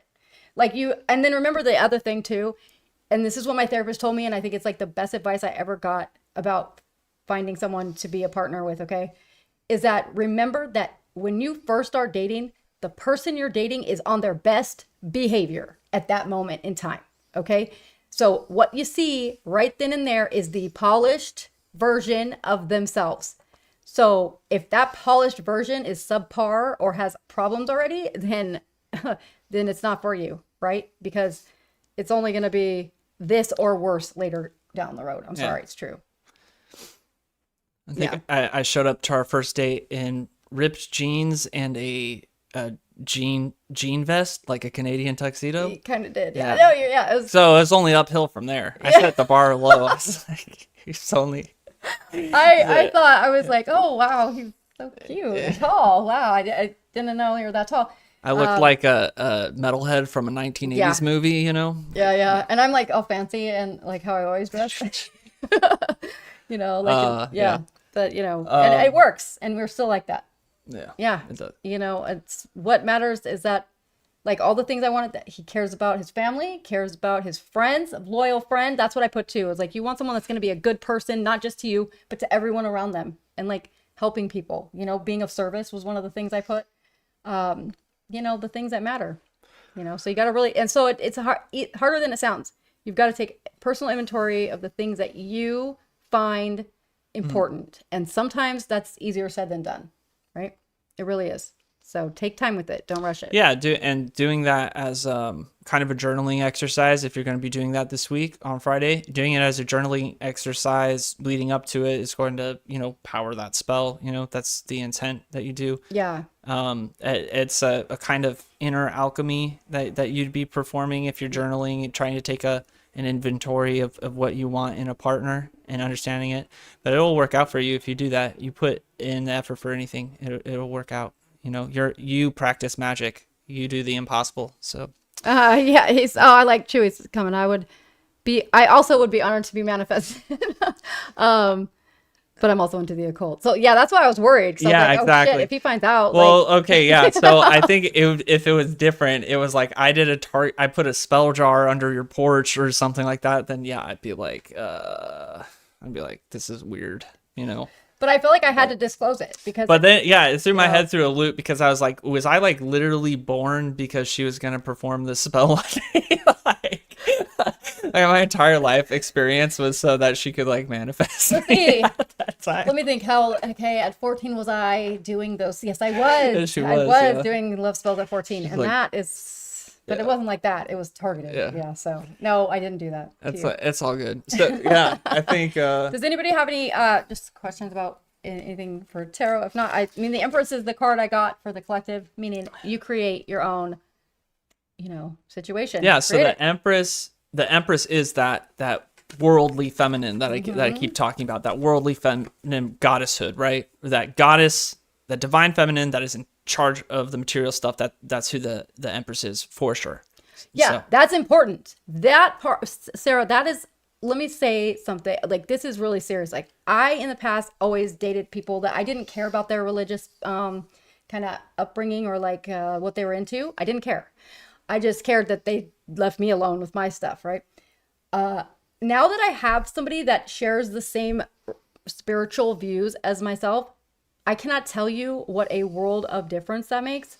It is something I didn't know I needed that I absolutely did. And that is one of the biggest reveals that whole process brought me is the fact that I don't have conflict with that at all. There's no hiding it. There's no having to explain it or being belittled about it or made fun of about it, none of that. And that was all the time before it was like that.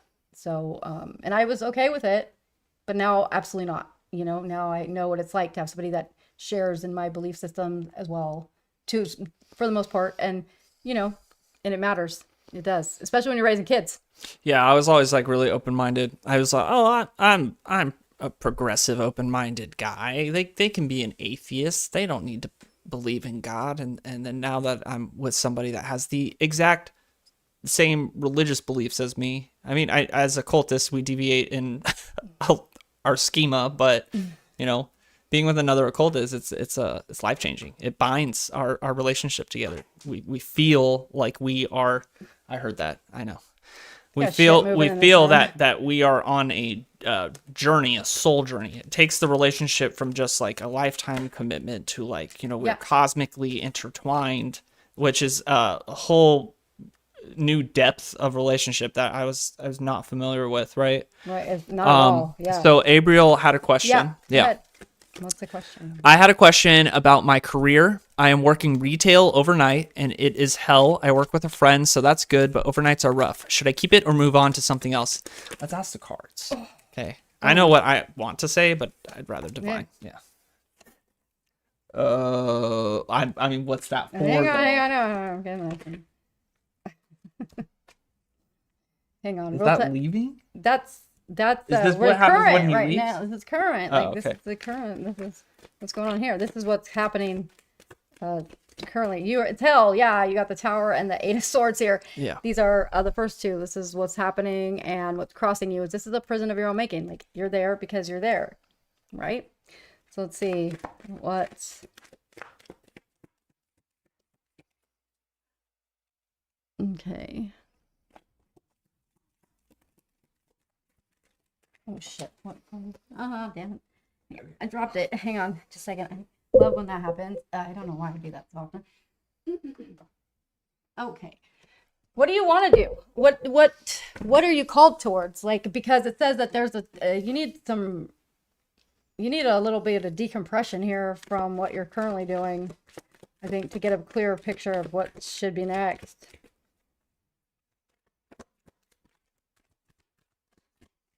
See, there we go. Yeah, it's too much. You're juggling too much. You're juggling too much right now. Oh, Emperor. That's just responsibility. Huh? Responsibility. You are a man at odds with yourself right now. You're stuck, man. Yeah, but it's stuck. Oh, okay. Eight of Cups. Yeah. Leaving it. Like, you got too many things going on. It's too much. It seems like it's too taxing. And right now, I mean, it's especially during the holidays. God, I guess if it's overnight, you're not dealing with, it's just time to go. Ten of Swords. Yeah. You gotta go. This is a terrible. Okay. Yeah, you gotta go. Yeah. The cards are saying that it's probably not a good position for you to be in. I'm going to tell you from personal experience, night shifts suck and they will ruin your life and your health. And they should only be temporary. Something you love is important. Yeah. Doing something that you find to be enjoyable, and that is always going to be, even if the cards didn't say that, it would still be my advice, because doing something you love takes out all of that crap. So Abriel says, I'm a cook normally, but it is stressful. My last endeavor closed down. So okay. I was a chef for many years. I worked a lot of night shifts and stuff, and it was something that I loved. I know that you're working retail right now, that you've changed or whatever. It was something that I loved. So I obviously, as a chef, I started out as a cook. When it started out as a cook, it was great for the lifestyle that I was living, because I was a young adult and, staying up all night, sleeping until 2:00 in the afternoon, not having to go to work. I got to be around a bunch of people that liked to party. It was a great job, and I was really passionate about cooking, and I worked my way up to chef, and then chefs, a lot of night shifts. Sometimes you got to stay past when the cooks get out, that kind of thing. But I had to stop doing it because it's not conducive to being a father, right? Yeah. So I'm a chef. Yeah. I try to be modest. Okay. Awesome, Ariel. Yeah. So I love chef. I love that. 11 plus years. Awesome. Nice. So Yeah. yeah, I think it. So I think that you've lost a little bit of the You have to. like, fire for it because Yeah. it's like a little bit of apathy towards that right now. But that it just you just need a little break from the chaos I that's think happening right now. Yeah, maybe taking a little bit of a break. That can be hard though, because it can be hard to get back into once you step away from it for a certain amount of time. No, I don't mean like a break, like stopping, but I mean like, maybe less responsibility position, like, underneath it to get that kind of drive back, Yeah. like where we kind of, that position, I know because of him, like it's crazy amount of responsibility. It is nuts, especially this time of year too. But Oh, yeah, no, I feel for I feel for you. But you gotta start to weigh. Like I hit a certain point in my life. I loved that industry and I loved that job for like all my passion and all my motivation went into that career. And then I got to a point where I kind of like had to reanalyze what my priorities were, and my priorities shifted from my job being the most important thing to being a present father being the most important thing. And unfortunately, that job was not conducive to that priority. And it's really hard because I miss it a lot. I love that industry so much. I miss it a lot. But then at the same time, like I'll get calls from people and that are, friends from the industry. They'll be like, hey, I just got laid off. Like, what restaurant are you at, or something like that? And I'm like, yeah, I don't miss that kind of stress. You got the Yeah. star card though coming up. So you got the Hierophant and the star coming up in the future. So that means like I do see that going back to that, but with a place that's less chaotic and where you get that spark back for it. Well, being out of it for a minute can. yeah, I think there's also, it might feel like sellout, but if you want to keep in that industry, especially with 11 plus years of experience, I mean, there's the chef to sales rep at US Foods Pipeline. You could go corporate working for like ISS. Like you could go corporate working at like a tech cafe, like being the executive chef at a tech cafe. They're going to give you a 9 to 5 as a chef Monday through Friday, and it's going to be an hourly position, but it'll be like $35, $40 an hour. That's a great chef position, like the Hierophant is speaking of more like of tradition, right? So traditional work week is ideal here. Like, so I would look for something that has a more set hours, not like the on-call kind of put out all the fires. The restaurant chef. Yeah, that's definitely a very specific lifestyle. It is, but like you could do like hospitals, all those things, right? They have those positions, hotels. A little soul crushing coming from restaurants where you get to be creative, but at the same time, it's like if you've got the experience and you love being in the kitchen, that's a great way to transition out of the night shift work, maintain your mental health and your boundaries, which don't seem to exist within the restaurant side of that profession. See, I saw another one too. Yeah, the Shamrock and US Food rep numbers, 100%. Try that pipeline. That's yeah. So was it Tom 2? A little lost with my magical practice. Would love some insight. How should I proceed? Okay. Well, do you want to do a reading on it, or? What do you about the astrological on that? I bet Ariel would be the best chef in those places. Yeah. Yeah, it's like just more stable. Heal people in the hospital with your talents. Yeah. Yeah, like that's magic, right? It's fucking magic. What is that, a 5 of Swords? Yeah, this is 5 of Swords. This is for Tontu? Tontu, yeah. Yeah. So, I don't know. Looks like there's some conflict. I don't know. You got some religious, God dang it, background trauma. Like you got religious people in your family or something. Like, is there a reason why you have are indecisive about it? Is it, what I mean? Is it kind of scary? I'm not sure here why you got 5 of Swords. The Fool. Oh, the Fool. Yeah. Okay. I know why you got it. Okay, I got it. That makes sense. Oh, and then look, and then the Temperance and the Chariot. Holy shit. Okay. You know not what you've done, Tontu. Yeah. So you got to ditch that, like whatever hang-ups. You got to ditch those and just go forward again. What is it? I can't see the next one. Let's see. Oh, thank you. That's nice. So is that person still here for Tantu? They may not be here anymore. I'm not sure.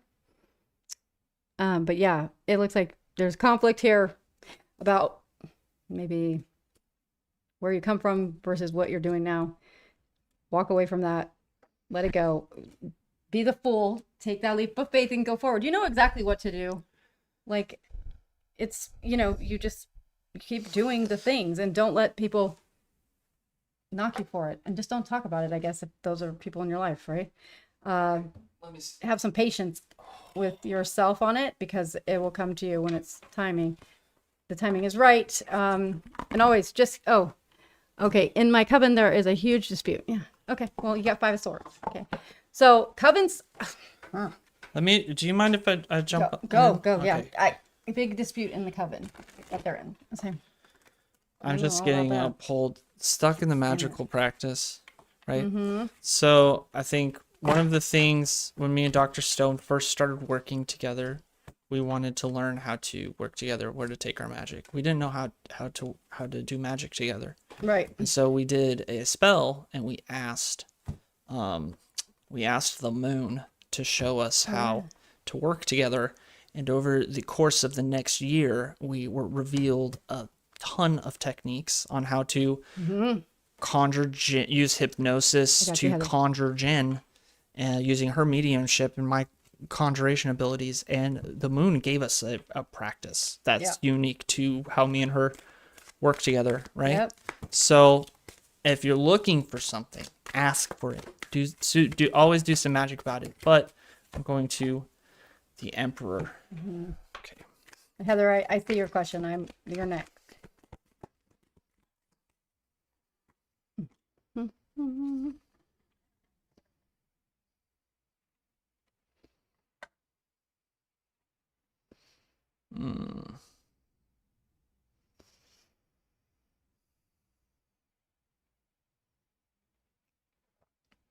Okay, yeah.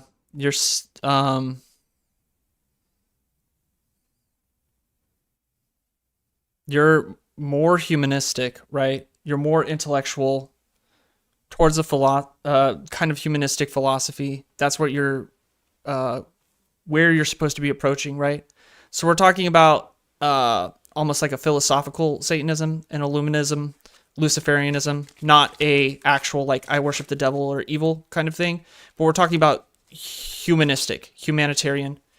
That's where you're going. A lot of intellect, a lot of intelligence, right? Right now where you're at, kind of a weight of the world, you got the Emperor for that. So you're just like caught in this like hard place. Think stepping forward, what is standing in your way is you're in your head too much about it, right? Moving forward, though, is an inversion of the Queen of Wands, which is the water of fire. So you're talking about fire of water, right? Fire of water. Getting into a more humanistic practice. Right? Yeah, I mean, the people in the reason that it's stagnant is because you're around stagnant people. Like, if it's a coven situation and the people are not cohesive with each other, and it's, there's opposing forces, energies, right? It's gonna stagnate everyone in the group, right? Probably infighting, all kinds of, I don't know what. It happens often in big groups or groups of people doing it. That's why I don't do it anymore. I never really have. But yeah, like you need to be doing your own thing. It looks like it's a more of an offshoot of what you've been doing. Like it's independent. It needs to be independent. Yeah. And also, what do you call it?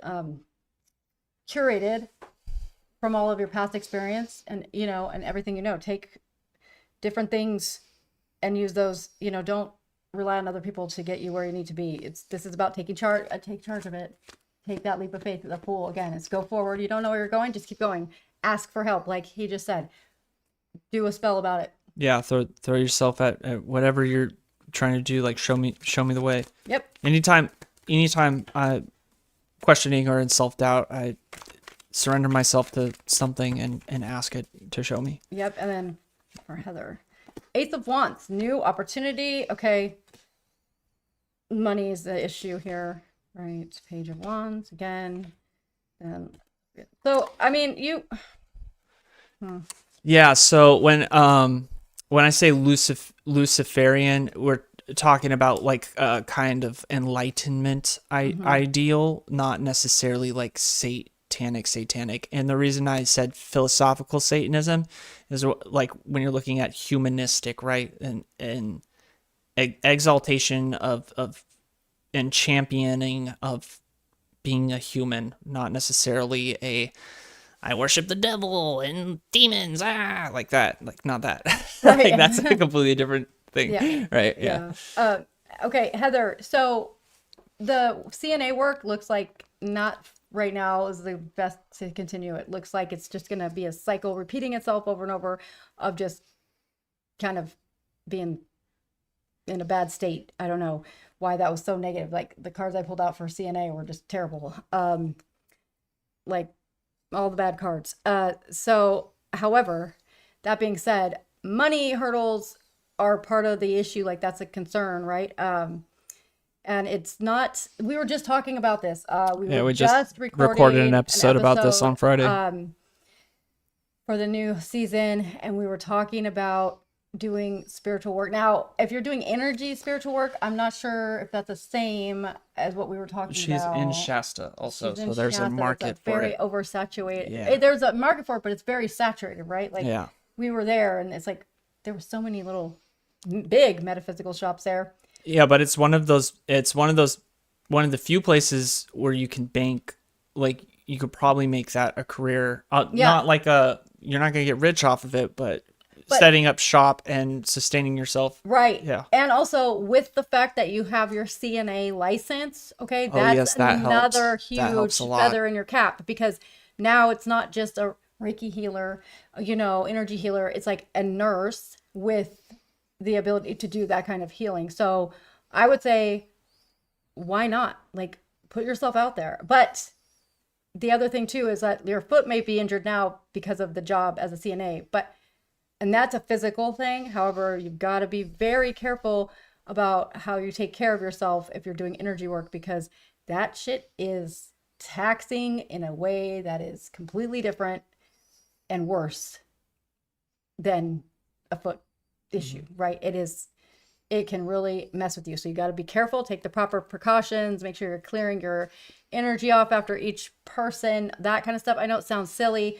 It is true. Like I cannot begin to tell you how many times I've had to realize, oh God, I haven't been doing what I need to do. I haven't been doing my spiritual kind of, cleansing at all. And that's why I'm acting like this or feeling like this, so just be careful. But I do see, like you're up there, beautiful place. Lots of people come there. I mean, when we were there, right, there was people that were traveling from all over to get those kind of services, right? Like we saw them at the it's also on the I-5, I-5, so they've always got people blowing through town. True. Yeah. I mean, do it. Like, what's the worst that happens is that nothing happens, right? And then you're no worse off than now. It takes consistency and patience. It's not it's not a good thing to bank your stability on, right? Yeah. If you need need to work, and like you can't expect to start a energy healing business, a private practice, and start having sustainable income right away in 3 months, right? Let's say putting a year into consistent marketing, which would be, your YouTube channel, your Instagram, that kind of stuff. It helps if you've got the physical location, especially if you're in Shasta, and the tourists can walk in off the street, that kind of stuff. That definitely helps. But you need to be very careful about, don't abandon what's bringing you money right now with the assumption that I'm going to start an energy healing business and it's going to pay my bills within the next 6 months. The most likely scenario would be something like part-time CNA and then part-time building a business model, right? Because at least with your foot, no pun intended, not intended, with your foot in the door with the CNA work, then there you have access to potential clients, right? Yes. Even though I know that's not, always allowed, it happens, right? I mean, and then also Reiki healing is something that insurance pays for these days. So that's a billable service, right? So it's not like so out of the, it's not so fringe anymore. And even Trump people. Yeah, Trump people. I come, my family are Trump people that live in that area, and they are also weirdos. They are very are into yeah. Bigfoot and Mothman and all kinds of stuff. So, so they're Trump people, but they're also like weirdos. Yeah, and distance energy healing is fine. Yeah, that's great. Yeah, you don't want to limit yourself just to that regional area. But you definitely want to also don't let the politics ruin your business. At the same time, I have seen I said I worked in the restaurant industry for a while. I saw restaurant owners, they would start a restaurant and they would have Fox News playing on the TV, and I'm like bro, like half the people that walk in here are not going to like that, like what are you doing, but yeah, the Trump people, don't let politics, don't make your business political, don't make spirituality political, right. Yeah, I never speak about that stuff. I have clients that are Republican people in office, okay? They come from those Republican guys that Texas people. Yeah, Texas guys, they love those brujas, They do. And they will never admit that, but I know it's true because they're my clients. So while it's weird, they're people too. Yes, they're people too, and they need spiritual services too. And more than most. Sometimes they need a witch, sometimes they need a Reiki healer. And it's amazing how much these people that you would never think. Like I have a client that's a Catholic priest. I almost, and another one's a Protestant pastor. I almost didn't take either of those appointments because I thought they were going to scold me or had seen something I'd said on an interview and were going to tell me I was going to hell. Like I legit thought that, but that wasn't the case. They knew where to go. They had a question. They needed an answer. Their situation, their background didn't provide it. So they turned to me and now they're my clients. I almost let my own bias there kill that relationship, right? And now I have good, repeat clients from those people. So the congressperson, not so much. I did, but strange person. Yeah, I had to remove that situation. It's too much. But that was a me thing though. That was for me personally. Just too much. It's hard for me to keep my mouth shut sometimes, and not get into it. So I'm not very good with that stuff, but yeah, I think it's cool too that a Catholic priest is, he's not anymore, like he's retired, right? But I thought he was gonna literally tell me I was going to hell. Like I swear to God, and when I got on that call, I was like just waiting for it, and that wasn't the case at all. Yeah, Catholics are a lot more open-minded to weird stuff. He actually, I think he said, I saw your interview about your near-death experience, and I just wanted to tell you, like, everything you said just resonated with me so much, and I knew I had to reach out and contact you. And I was like, okay. Like, what? It is what it is. Like, again, but I could have easily, declined that person based on what I thought was going to happen, and I almost did. Yeah, it is the, I have a family member who's a Catholic theologian, and he is he's a priest, but his degree is in theology, and he specifically specializes in Greek philosophy. And you can imagine the conversations me and this guy get into about Plato and Greek pagan philosophy and that kind of stuff, and it's awesome. I love it. Catholics are usually very, very open-minded people, when it comes to whether it's politics or when it comes to like magic, especially. The Catholic Church is littered with magic, right? So a lot of our ideas about how Christians react to magic and culture and that kind of stuff, it comes from a very specific brand of American Protestant. When you look at some of the older churches like Catholicism and Eastern Orthodox and that kind of stuff, you usually find that they're pretty open-minded people, and they're willing to have conversations about this kind of stuff, even if they don't agree with it.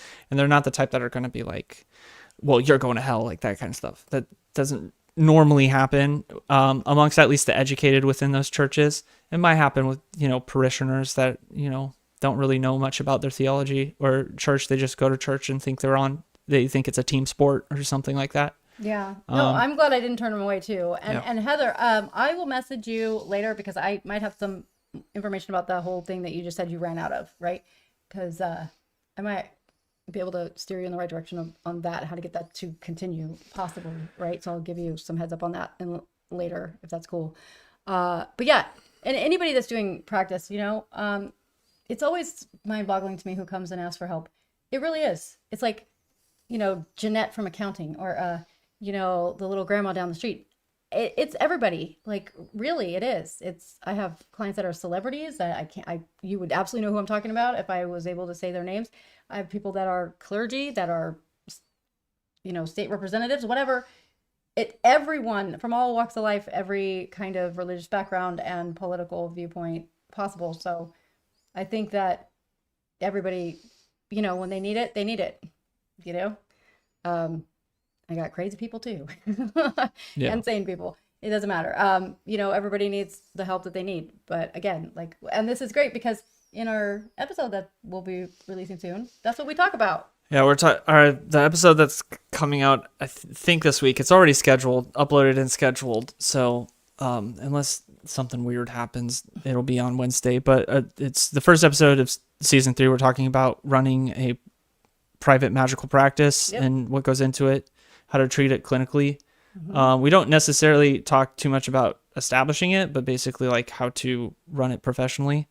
But it was a viewer request. Somebody on a forum asked us to talk about it, and we thought it was a good idea. So that'll be coming out. I don't know if it'll be too helpful towards, how do you market yourself and how do you attract clients? But, obviously the social media is a huge part of that. But I believe in, especially where you are at, being close to a kind of new age mecca, I would 100% be taking advantage of that market. I believe a lot in in-person marketing when building a business, something that we lean into a lot here. I spend a lot of time out in my local community, working with them and talking with them. Yeah, right. I don't think running a purely online or social media business is too sustainable. I feel like the social media is the social proof that you need in order to establish like an in-person practice. But yeah, that's tome, right? Is that what I'm saying? I can't read that. Is that right? Tome. Yeah, it's true. It's like a lot of people do get that happens, where they ask a question, they won't get an answer, right? From their religious organization. Yeah, you being open to them may actually help the American Protestant Christian come to terms with what's wrong with the dogma. I love JC. Can't be in the church anymore, though. I think my biggest issue with it is that they don't have dogma. They don't know their dogma. They don't have a theology because they don't have one, right? At least with Catholics or Eastern Orthodox, they have ontological proofs and years of theology that went into understanding their religion, and they can explain why they believe in certain things. And because they know why they believe in certain things, you can have a respectful disagreement with them. Yeah, with the American Protestant does not know what they believe in. They just know that they don't like what you're saying. And so there's no way to like actually disagree with them. It's you just, you're not on my team, so screw you. Yeah, if you try to get an answer from the church, they just tell you because God said so. Because it says in the Bible, and it's like, well, the Bible has so many contradictions. I can make the Bible say whatever I want the Bible to say. There's a guy on TikTok. I love him. He's like the atheist dude. He's like, no, Christians, the Bible doesn't say that. I don't know if you guys have seen that guy. He is great to follow. I can't remember his name, but he's great. It's he's a former pastor, now atheist, whatever. But that doesn't mean he doesn't believe in God, which is interesting. It means that he just doesn't believe in those gods. What happened? The candles is burning a lot faster. Oh, weird. Interesting. Yeah, we are. But respectively. They're not together. We don't have an Instagram. Do we have an Instagram for this show? We don't. I'm very bad at social media, so I'm on it all the time. yeah, I have to. We still have to set up an Instagram and TikTok. We have like a half-assed website that I've been working on. But yeah, I think from there. Yeah. Yep. Yeah. Being anti-aggressive cancel culture is one of the mandates for my future spouse. Yeah. I'm about that. I hate that. I hate it. I hate it so much. I don't like. I have a hard time in Protestant churches, despite being very left-wing. I don't like mixing ritual and politics, and they're often all politics and often no spiritual current. Yeah, that's one of the things I think is incredibly important. So the easy thing to do if you're a pastor or a priest is you do your sermon or your homily on current events, right? And what are current events? Everybody's talking about politics, you know? Yeah. Well, how do we relate what's going on politically and stuff? And I think that's that makes a lot of sense because that's what everybody in that room is going through. Yeah. They're going through current events, right? I think but yeah, it sucks because politics are divisive, right? And politics are not spiritual. I think in my personal belief, what I want to do, like if it was Abammon and I could touch people and save them with the tip of my finger, that kind of stuff, I would save them from politics. I would be like, let me remove that anger from you. Let me just say, the thing that I've learned that has been the most helpful, but also at the same time the most disturbing thing for me was those clients I'm talking about with the politics people that, showed me in real time that both sides are both the same. Yeah, there's no fucking, like literally there's no difference. They play it up for the cameras, but honestly, it's all the same going behind closed doors. Like the just like when you think about like how you have a defense attorney if you're a criminal, you're in trouble for something, but where does the DA work? They work in the judge's office. They work in the same office. The idea that you're getting a fair shot or it's really, for you compared to for the state or whatever, it's not true. Like it's just one of these kind of like dog and pony shows, like The Curtain and, the Wizard of Oz behind the curtain. It's like, both of those parties are there to stir up divisiveness between each other, right, between us, so they can just keep getting away with whatever the hell they're getting away with while we're busy fighting with each other. At the end of the day, they tell us who to hate, they tell us who the problem is, and most of the time it's fabricated, not real, and we fall for it all the time. I think, I think I am apolitical now. I do not participate in politics. Yeah, certain people are political. Sarah says politics also need discourse and dissent. I really don't like being told what to think without a chance to properly talk back. It feels sneaky and bad. It is. Yeah, so so there's like certain people are political. I think that as somebody that's trying to, as like my role as Abammon is to help people on this esoteric journey, and so the priorities there is connecting people with a sense of unity and oneness, and it's hard to do that when you're political, when you talk about politics, right? Because somebody's going to get upset. You're basically like, what team are you on, right? Yeah. And so when we're talking approaching a monad, when we're approaching source, when we're approaching cosmos, that kind of stuff,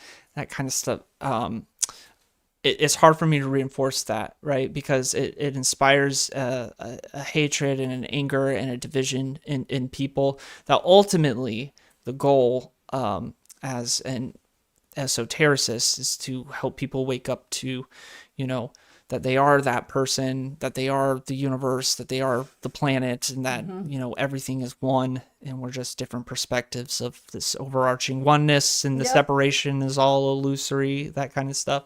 Yeah. And so I don't think there's a lot of room. The thing is that's not built into Protestant theology, so I don't really think a pastor is going to have that same kind of conclusion, right? But as an esotericist, it's like I can't really approach politics or talk about politics because it is counterintuitive to what the esoteric tradition believes. Yeah, and look at what Chewy said. That's a great comment.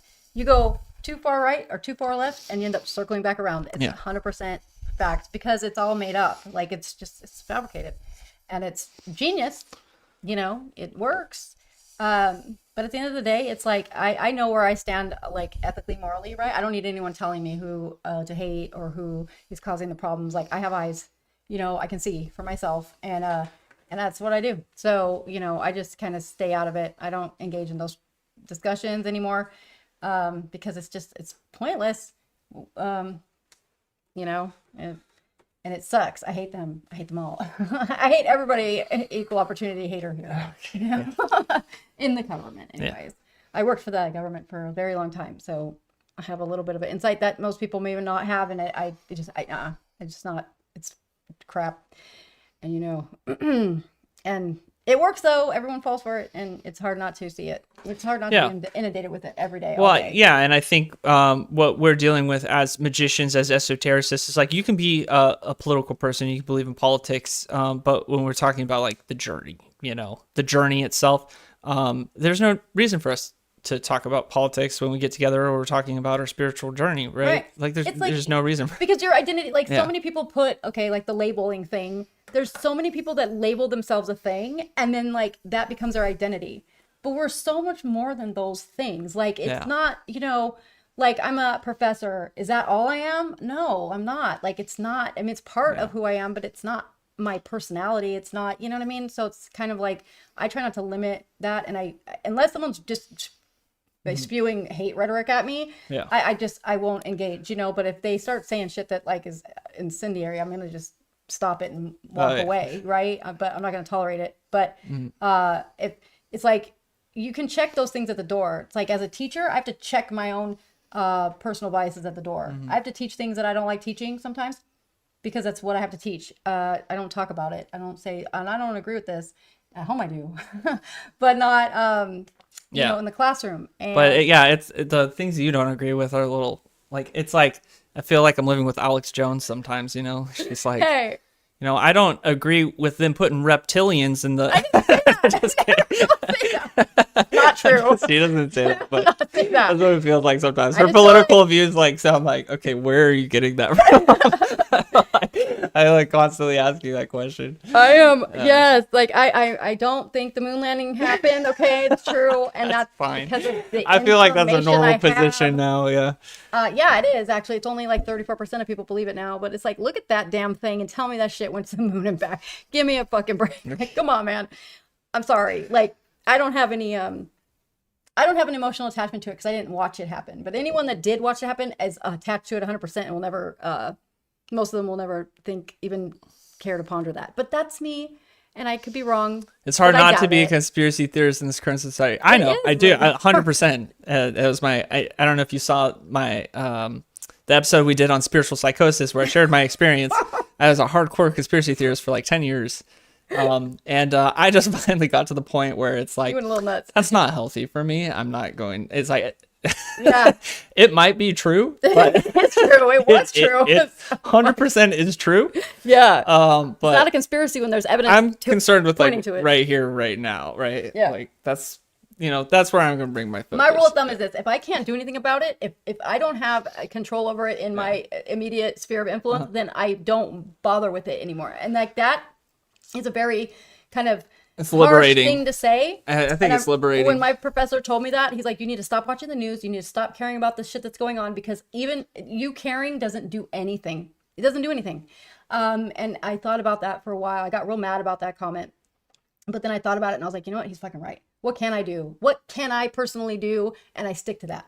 Right? Yeah, exactly. 100%. I don't get enraged about shit that I have no control over. That's the thing. I used to have like social battles and that kind of stuff, and things that I aligned myself with, and it's like okay, like I can support certain things and I can engage in certain rhetoric and try like bolster my position, and it's like, but I feel a lot happier and a lot more at peace going downtown, picking up a drug addict from a rehab and driving them to a fucking doctor's appointment. It's like that. I feel like I'm actually doing something with that, you know? And it's like, and I don't have to get angry about somebody's politics. All I got to do is make sure that this heroin addict doesn't stick a needle in his arm on his way to the doctor. You know, like that's a battle I'm willing to fight because it's right here. It's right now. I'm physically present for it, you know. Yeah, and like for me, like when the kids were being separated at the border by the, the ICE detention centers, like what I was furious about it. But what can I fucking do? Just a little truth, Chewy. Yeah. Oh man, I'm still hardcore. I still But- believe in the whole thing. So like, That's why I have to which avoid one? it. Oh, yeah, that one? Pizza, Yeah. Pizzagate. Yeah. Yeah, Well, that's it why was- I got to avoid it, because I get frustrated. Yeah. Yeah, it's like if I see a Jeffrey Epstein thing pop up, I'm just like, I need to walk away, because I'm just gonna get mad. It's like we just need to know that everyone's doing bad shit like all the time, and it's everyone, basically. Quilting set. Oh, yeah. That's Yeah. great. Yeah. I got a quilting set. Oh, that's nice. So if you zone out, like that's when I get a lot of my shit come to me, when I'm just doing things like that, right? So maybe while you're quilting, you'll get the answers to the list you need to make, about what you want in a partner. Ooh, that's good. Oh, that's a good exercise. Think about it. You're an weaving enchanted your intention. quilt, Oh my an God. You're enchanted weaving your quilt. intention Yes. into the quilt, man. Like That's there you amazing. go. Yeah. That's great. Like I Yeah. love that. Yeah, that would be a good thing to do, actually. So I think with that being Mm-hmm. said, if anybody doesn't have anything else, before we're gonna sign off, but before we sign Oh off, wait, Yule. Like, can I say about the Yule? yes, thing? let's Okay, talk a little bit sorry. about Yule. Real Yeah. quick, Yule. Next Sunday is Yule, and I don't know if you guys know, but again, we talked about it a little bit earlier. The Yule is not like the ooh la la la festival of lights thing. It's more about the holy shit, am I going to survive the winter, right? It's a survival mode. But there are some like traditions and things that I do every year for it, and my kids do as well. This is some kind of magic I can actually include the family with, being my children, and it's very benign, but it might be something that you guys might find interesting. So I thought I would share with it. There are a couple things you can do for this time. First of all, your word, like making a pact, a vow for the year coming up, because this is the new year, right? Like this is where New Year's comes from. It's not from the Roman calendar. It's from this festival of, Yule. So if you say a vow to yourself, like you make a vow, like this year I am not going to accept less than I deserve, right? Like that, because the veil is very thin at this point, like how we say it is at Samhain. It's a time when your pact is your word is your contract, right? Like, so you got to stick with it. So don't, make a vow to yourself to do something. That's one ritual you can do. Just a candle, piece of paper and a pen, write down something that you will do this year or won't do, right? Like I won't accept less than I deserve, that kind of thing. And then you're going to bury that in the yard if you can, or, burn it. Okay. The other thing too is I make something called a witch ball, and it's fun. And this is one I do with the kids. It's really cool. Oh, you got to pay attention to the politics, but you don't have to care so much. Yeah, that's a good point, Chewy. I like that. Yeah. It's like, that would be frightening. Somebody's got to watch them. Yeah, it is. But I'm just gonna grab this really quick and show you guys what I'm talking about. Yeah. So next Sunday, our regular Sunday service is going to be a Yule ceremony that Dr. Stone's going to be leading, and you're gonna let people know what to bring, right? You can bring. So this is what we'll do. We can make one of these next week. So I don't know if you just go to like the dollar store or Michael's or something, you can get one of these clear little. It's normally they're just empty clear plastic ornaments, right? And inside of this ornament is a whole bunch of different stuff. There's different herbs and some parchment with my vow on it for the year. This is an old one. And this one, I wonder what it says in here. So we can look. But yeah, you put in it and then you don't check it till the next year. So now we're there. I can do this. This is actually a couple years old. But I put things like things that were symbolic to what I wanted for the next year, right? So I wanted a home. I wanted a partner. This one's probably 3 years old now, maybe 3 years. So in it, I said a happy, healthy home and relationship. And guess what? I got it. So this is one of those things that you just put the things in it. So like I put mugwort in it, some garlic cloves for Hecate, right? Some rose petals, things that I felt were symbolic of a healthy, happy home and relationship, and put them in here, shoved it in here, had my daughters help me. And then you close it and hang it on the tree.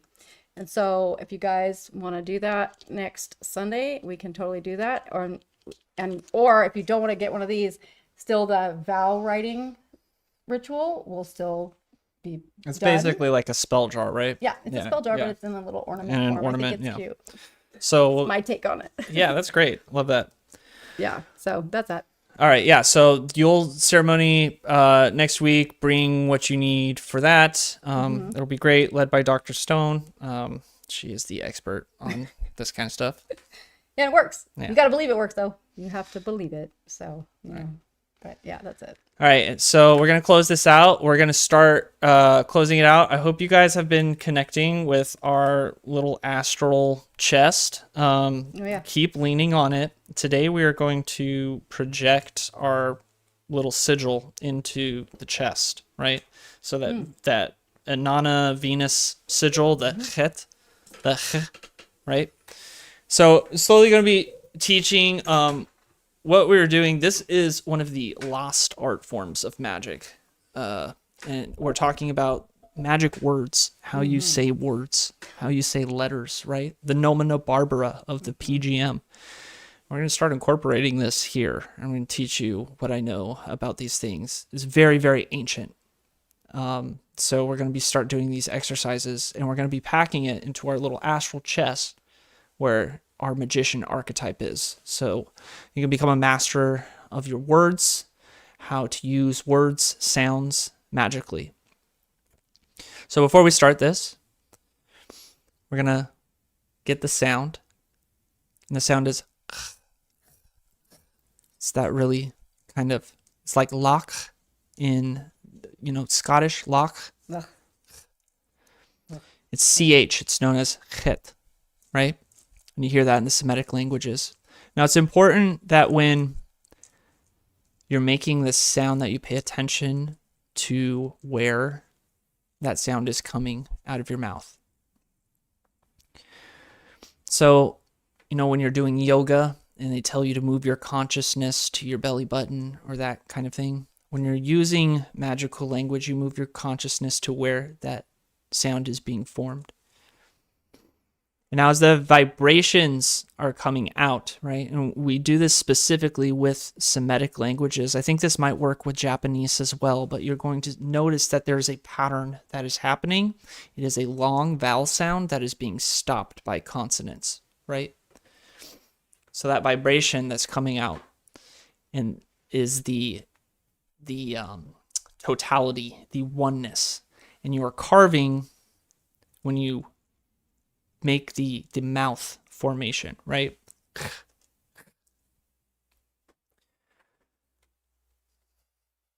So we're going to notice that, try it out, pay attention to it.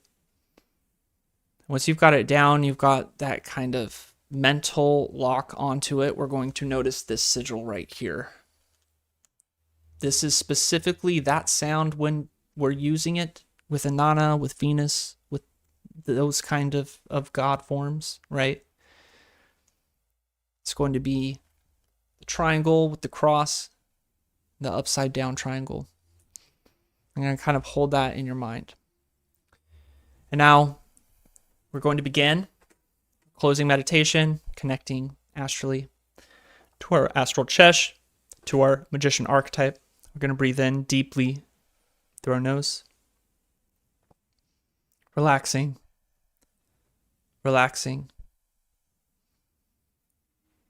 In through our nose. We're going to go down very quickly, finding that place of meditation. I'm going to start counting us down to the threshold. 5, 4, 3, 2, 1. Deep sleep. Deep sleep. And now we're going to visualize our chest. The chest we've been connecting to every single week. There's an archetypal entity inside of this chest.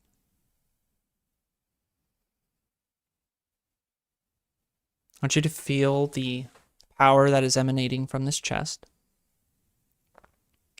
Feel the influence. This chest exists within you, inside you. You can access it at any time. Now, I want you to visualize or imagine yourself raising your right hand, as if you were making an oath in a court of law. And on the palm of your right hand, you're going to find that sigil, the two triangles with the cross binding them. I want you to find that sound at the back of your throat, with your right hand raised, the sigil on it, and we're going to project that onto the chest while you're saying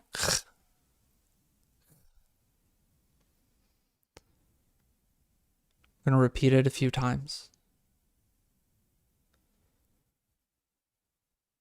We're handing this power, the power of the chet, over to the magician. It exists within this chest. We are able to access this magician throughout our week to do our spell work, to pull the sigil out, to power the sigil, to use it. So we perform magic with it. We are saving the sigil for later, and the sound for later, to call upon the sound, its associations, under the power and the influence of Inanna, Ishtar, Venus, Mars. You access this sound and this sigil, the archetype of the magician in this chest. And we're going to start coming up. 1, coming back up. 2, relaxed, safe, secure. 3, you've stored this sigil for use. You have powered the chest, the magician inside. 4, approaching the threshold. And 5, eyes open, wide awake. Eyes open, wide awake.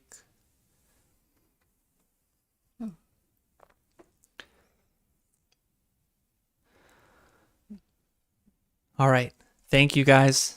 We appreciate you joining us. We will see you again next week. Excited to celebrate Yule with you guys. It is on Sunday, so bring whatever you need. It's going to be a witchier one. Be, I guess, making spell jars. Yeah, it doesn't have to be this. It could be a jar. Yeah. Whatever. Yeah. You know? Yeah. So, awesome. Thank you. Yeah, appreciate you guys so much.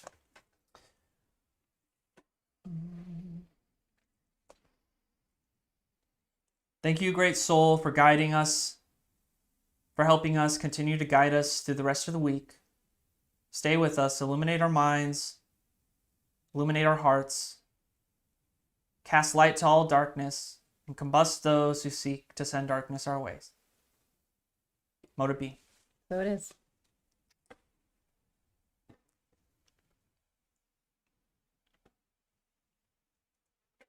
Thank you guys so much. I hope you guys like the digital library if you got access to it.